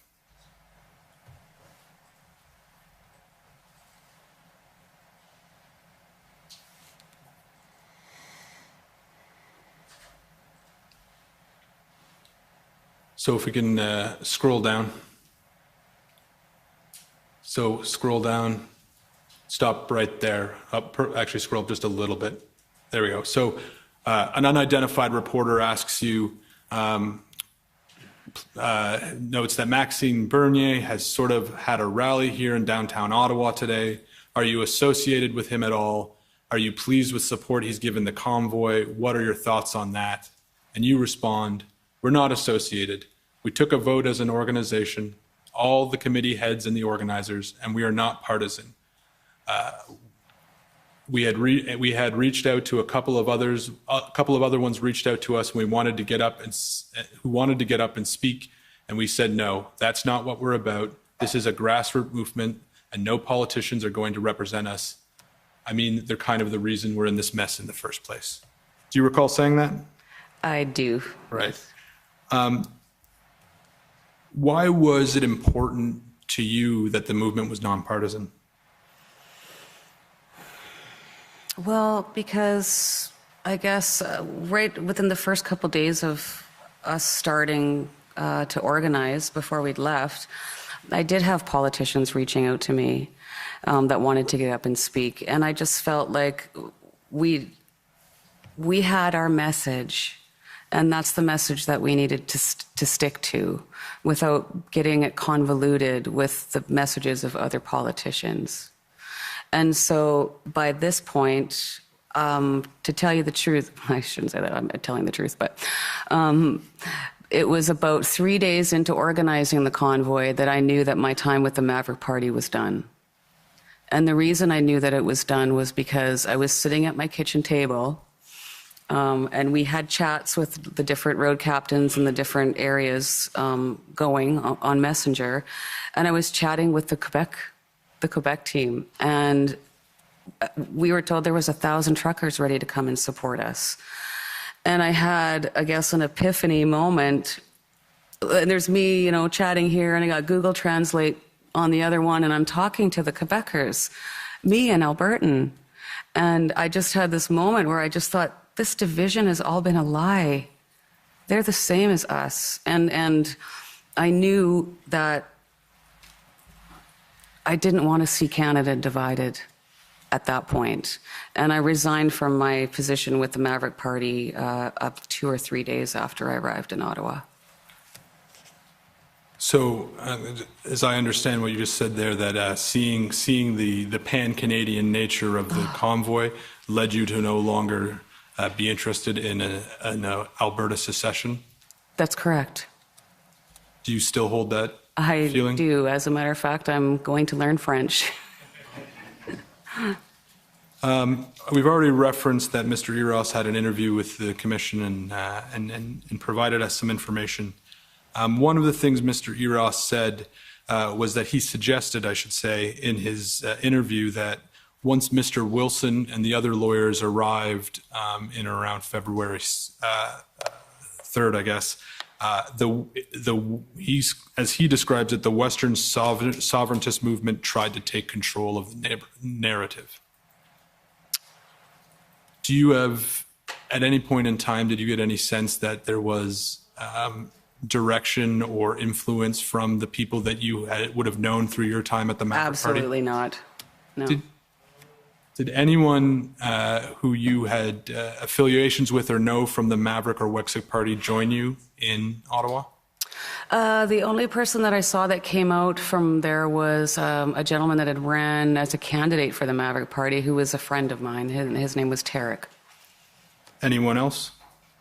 Not that I can remember. Oh, sorry, my bad. Colin Kruger also showed up for a few days. When did you first become aware of the protests and blockades in Coutts, Alberta? Oh, I'm not even sure. We had so much going on here to deal with. I remember hearing about the borders, but I'm not sure when it was. It has already been in the news for a few days, I think. Did you know anyone who was participating in the protests or blockades there? It's sort of my home area, so I do know of 2 of my friends that were there for sure. But I believe my parents even took food there one day. But other than that, I don't know. Were your friends there, were either of them involved in organizing the protests or the blockades? Not to my knowledge, no.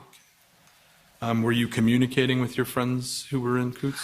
I think one of them had sent me a text message just to see how I was doing, because he was a friend of mine, and mentioned that he was there.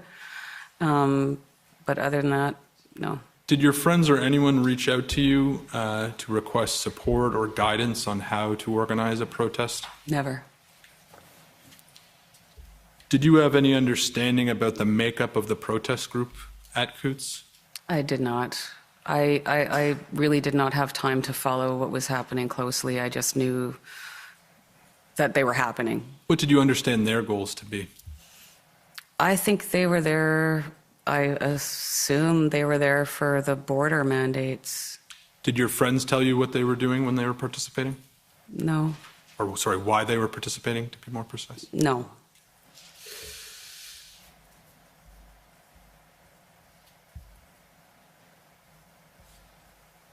Did you have any communications with any other protesters at any of the other protests in Canada that were occurring at the same time as the Ottawa protests? No, sir. Anyone, any communications with anyone in Surrey, No, sir. Emerson, No, sir. Windsor? No, sir. If we could pull up HRF 1294.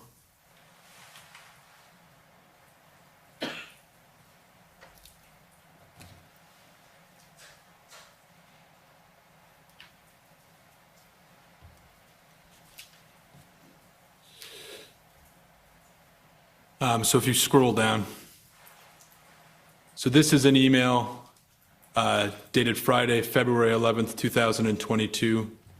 While it's blocked out, I believe this is an email that was sent to you. Is that correct? I had 15,000 emails, maybe. Well, let's scroll up and put some context to Sure. it then. So you see there on 2 days later, there's an email message from February 13th from Tamara with a signature, sincerely Tamara Lich. So it appears that you're forwarding this email onto someone named Danny. Yes. Yeah. Do you have any reason to believe you didn't receive the email down below? I don't, yeah. I don't have any reason to believe I didn't. There was a lot I didn't get to. And if we can scroll down. So it says, good afternoon. Please, we are looking for help to get in touch with an Ottawa Convoy organizer or someone who can help us.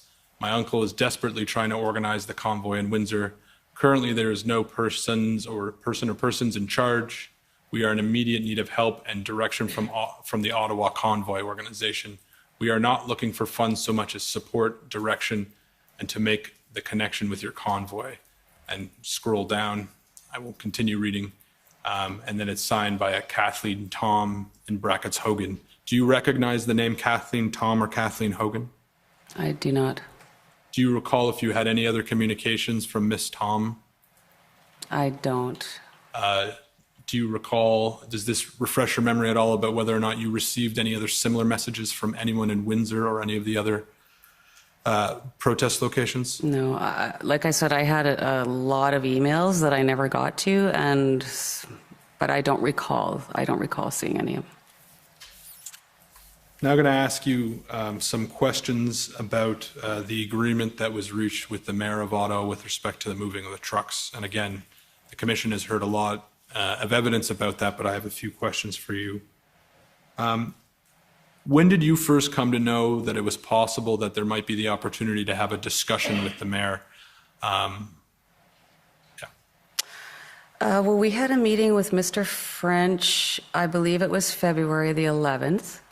At that point, he didn't indicate to me who he was representing. I think he was just trying to open some negotiations, and I think it was maybe the next day or after that that I found out that it was from the mayor, And so or that he was there on behalf. And so you said that was February the 11th? I think it was a Friday, February the 11th. And as we understand it, the letters that you and the mayor exchanged were on February the 12th. Does that accord Yes. with your recollection? It does. So that happened pretty quickly, didn't it? It did, yes. Can you explain to me how that developed over such a short period of time? Well, as I said, we had a meeting with Mr. French and some of the road captains and other volunteers, and it happened really quickly because we wanted. I viewed it as a first step to start, getting the trucks out of the downtown core so that we could get those areas opened up for the citizens. And they've been saying here, shrinking the footprint or whatever. And it did happen really fast. And you have to understand that we had been there now for, I think that was going into our third week. We were tired. We wanted to go home. So we were looking for ways where we could start forming an exit strategy.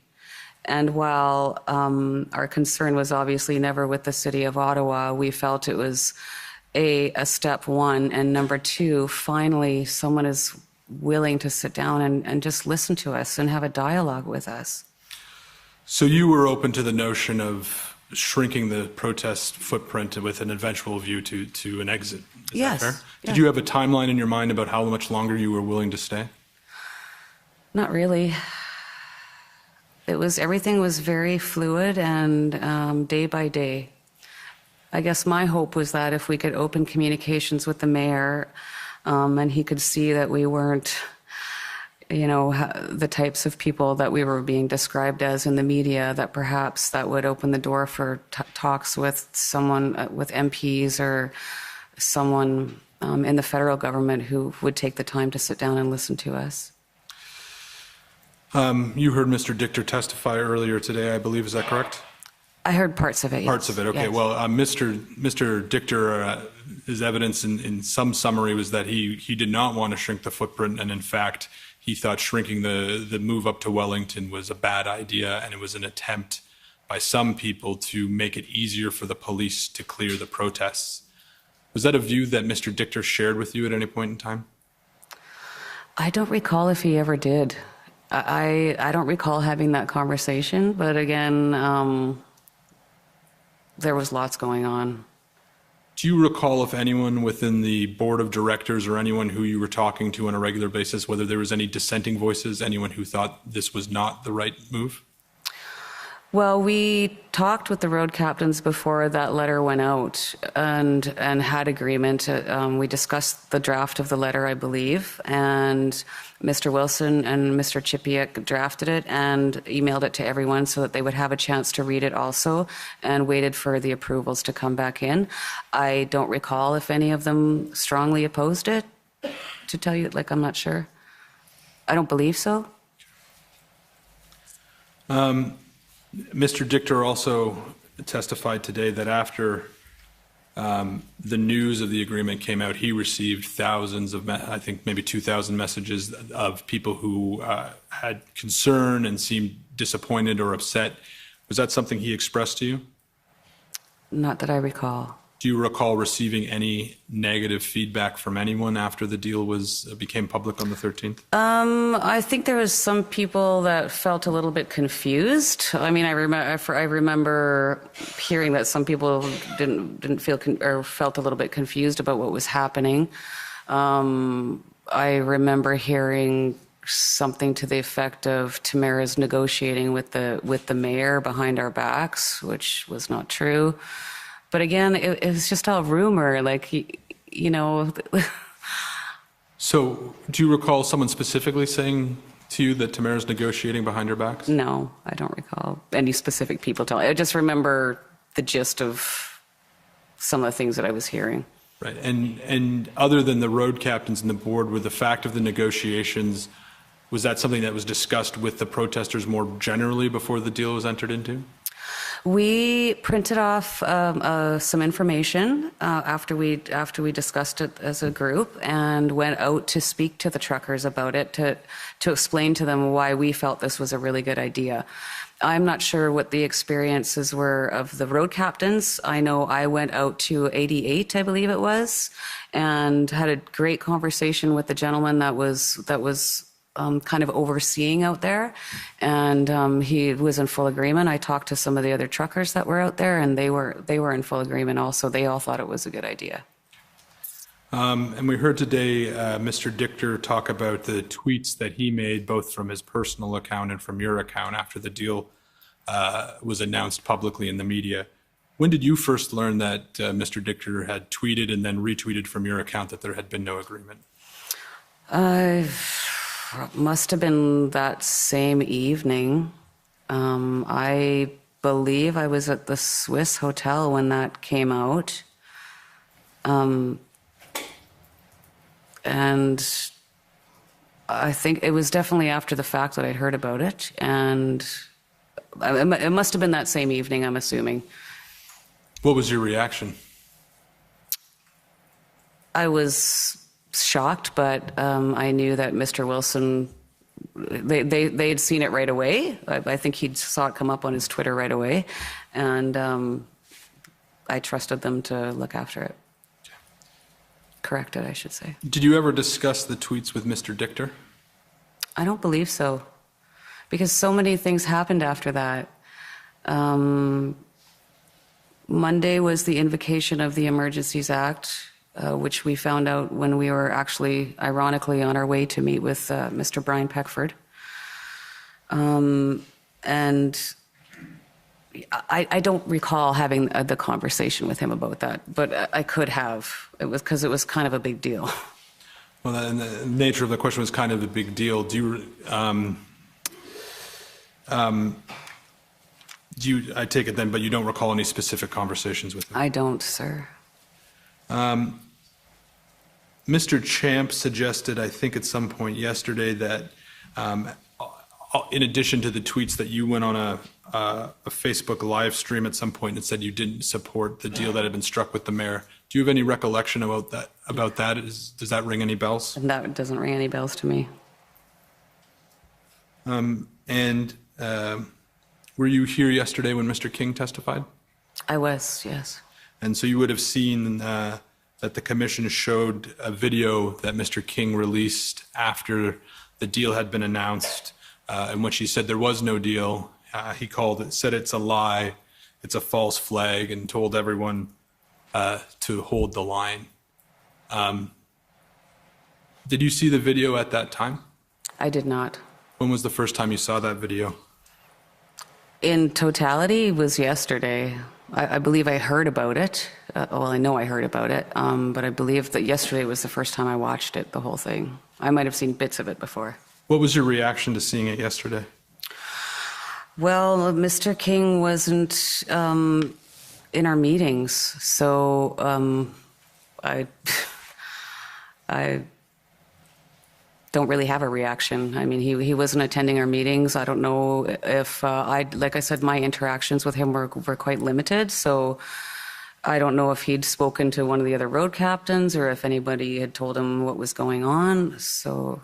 I take it he didn't reach out to you? No. And would you have expected Mr. King, before coming out and saying that a deal you had entered into was a lie, would you have expected him to come and check with you first? I guess so. I don't really know. He kind of does his own thing. Do you still think that Mr. King was at the protest for the right reasons? I have never heard him speak from his lips that I could hear racist comments. I've seen the videos that have been, online that you guys have shown. I personally have never bared witness to that. And I believe at his core, he was here to, just like the rest of us were, to exercise his democratic rights to a peaceful assembly. Do you have any regret that Mr. King was associated with the convoy? I've thought a lot about that question, and he is a part of the story. And I can't really have regrets, because it is what it is. The things happened the way that they were supposed to happen, and I guess he had a part to play. I don't know. That's a hindsight is 20/20, right? So as everyone in this room knows, the Emergencies Act was invoked on February 14th, 2022. After the invocation of the act, what was your understanding about whether or not people could continue to protest in the red zone peacefully? Well, nobody had ever come up to me and told me that we needed to leave. Have you seen the flyers that have been shown in the evidence? OPS flyers giving notice that people needed to vacate the area. I did, yes, yeah, I did see those. Did you remember seeing flyers like that at the time? I did see somebody sent me a screenshot of one. I can't remember if I had an actual copy of it, but I had a screenshot of one, and I thought it was odd. Now, it's been a while, but I think it was because there was spelling mistakes and it wasn't signed by anyone. I didn't know I guess at this point I was kind of questioning the validity of anything I saw, really. And it was definitely alarming. But again, nobody ever came to us and said, you guys have to leave right now. And as far as I was concerned, we were peacefully protesting. We were exercising our democratic rights to be here and to protest. So if no one came and told you had to leave, what did you think the impact or purpose of the invocation of the Emergencies Act was? Again, this is an entirely new world for me. I didn't know. I remember when I believe the city of Ottawa implemented a state of emergency, and then Mr. Ford invoked a provincial state of emergency. And I don't want to sound flippant, but what I saw from those were small groups of police officers standing around to larger groups of police officers standing around. So I didn't understand fully, I guess, what that meant in terms of what was expected of us. So it was really alarming. I remember starting to get quite anxious about what could be coming. As one of the people who was organizing the movement, as the person who you at least identified had been held out as a leader, even if you didn't feel that way, did you take any steps to figure out what it meant that the Emergencies Act had been invoked and what that meant for the people who were protesting and the people that you understood to be supporting your convoy? Well, as I said, we were on the way to meet with Mr. Peckford when we heard that Mr. Trudeau was going to be invoking the act or announcing that he was going to be invoking the act later that day. And Mr. Peckford thought it would be a good idea for us to do a press conference about it also. And so we did do a press conference later that day prior to the Prime Minister's press conference. And we wanted to continue and peacefully protest. But I knew that people were leaving, which I encouraged. And I believe it was the 16th. It was the day before I was arrested that some of the road captains and friends that were close to our organization started leaving, which of course I encouraged.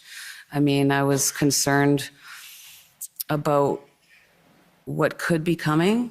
We had heard that there was quite a police presence coming, and obviously I didn't want to see anyone be hurt. I didn't want to see anybody get arrested. At that point in time, was it your view that it was time to leave Ottawa? It was getting close. And you already mentioned that you got arrested on February 17th. Yes, sir, I did. Can you tell the Commission what it was like to be arrested? Well, it was, again, kind of ironic because I went down to the War Memorial that day to attend the service that the vets were having there every day. I spent my afternoon walking the streets with a veteran and my husband and Miranda, one of the road captains, just talking to people. And I was aware the night before, I'm sure you saw the video, that it was most likely coming. Or that there was a chance that I could be arrested. And we went back to the hotel, and within 15 minutes, everybody's phones started blowing up and that Mr. Barber had been arrested. Mr. Bulford and I were at the Swiss Hotel with Mr. Skubik and Mr. Tyson, and we discussed what we should do, what our next steps should be. And we were concerned that if they were starting to arrest the organizers, that they would come to the hotel. And my husband was there, and Mr. Bulford's wife was there. And obviously that was the last thing that I would ever want my husband to see, was to me be arrested.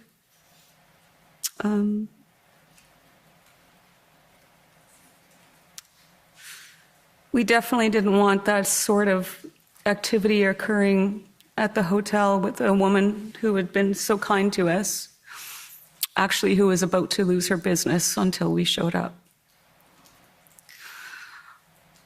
But like I said in my video, I wasn't afraid. I believe and still believe that we did an excellent job remaining peaceful, advocating for the police, advocating for respecting the police. And so we made the conscious decision to go out and ask the police if they were looking for us.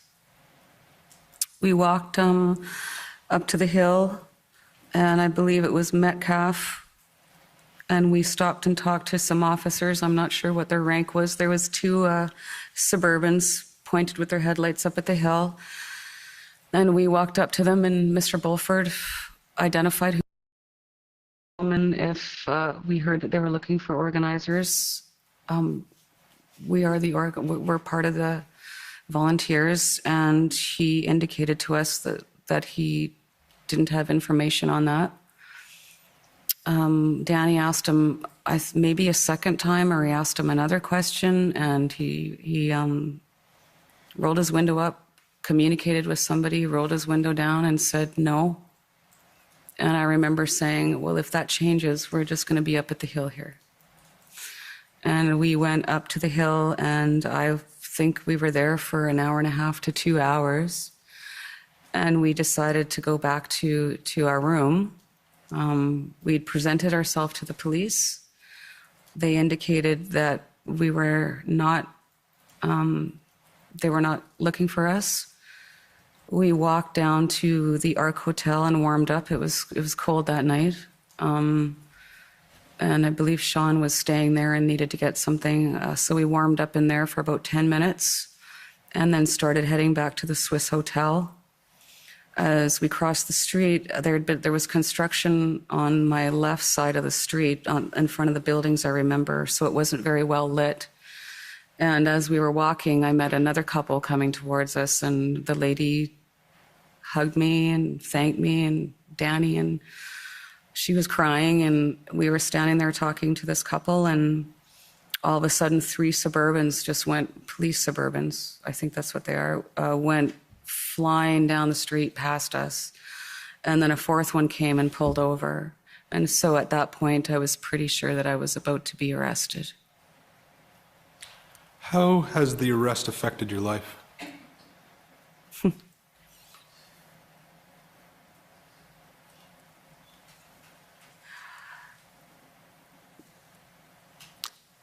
I've lost my job. I've lost my freedom of speech. I've lost my freedom to communicate with my friends, which was quite traumatizing because we just experienced something huge. And we didn't get any time to even sit down as a group and just talk about it and talk about our experience. We didn't have that opportunity. That was taken away from me. I have to be very careful about every move that I make. As you know, I was arrested on an alleged breach charge for attending a dinner in Toronto. I had the police show up at the place that I'm staying last weekend because somebody saw me outside smoking a cigarette.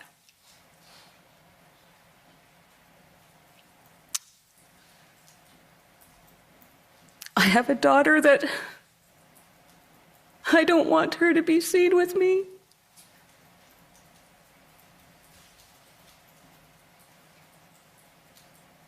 Because I'm worried. I'm so sorry. Take your time.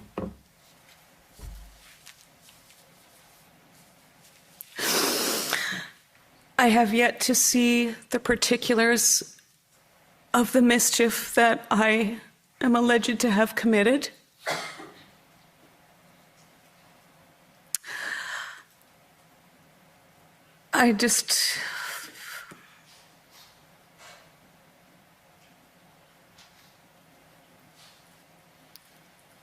it's definitely affected my life. It's something that I've never been arrested before. The legal process, I find extremely frustrating. My trial's not till next year. I have to live under these conditions for a year.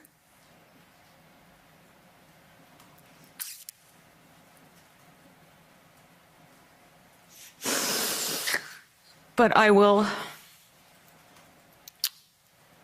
make it work. I'll manage. And I did everything I felt that I could do in my power through the lives that I was doing. And I believe it worked, as I was advocating again for peaceful protest, respect the police, please respect other people. That was a big part of the reason I did that live the last night. I saw a lot of those flags, and while I support anyone's freedom of speech, it's not something that resonated with me. I saw and heard of people that were upset with some mainstream media, and I just wanted to... I did my video because regardless of how angry we are with the lack or the leadership that we've seen, the divisive rhetoric, the division between the vaccinated and the unvaccinated that I've seen come from elected officials, civil servants, towards their own people. And I saw those flags one day, and I kept thinking, I got to get to the stage and make a speech. Like I felt that I needed to get there, and I needed to just say, you know, Mr. Trudeau has 3 children, and I have 3 children, and my kids have to wake up and see this stuff on social media too. Actually, when I was arrested, my 19-year-old daughter woke up to read an article that I hung myself in jail. She's 19.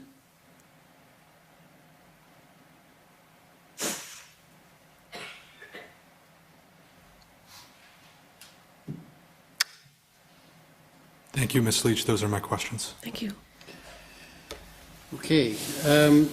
Well, we're at the stage of adjourning for the day, and I think it's welcome for everybody, so we'll come back tomorrow at 9:30. Sir, you have a question? Yes? Just a request. As you know, the witness is now technically under cross-examination. It hasn't started, but we would like permission to be able to communicate with the witness. We actually are all living in the same building. In fact, she's staying. Pardon me? You have sorry, we'd like permission, sir, leave to be able to communicate with the witness, though she's still under oath.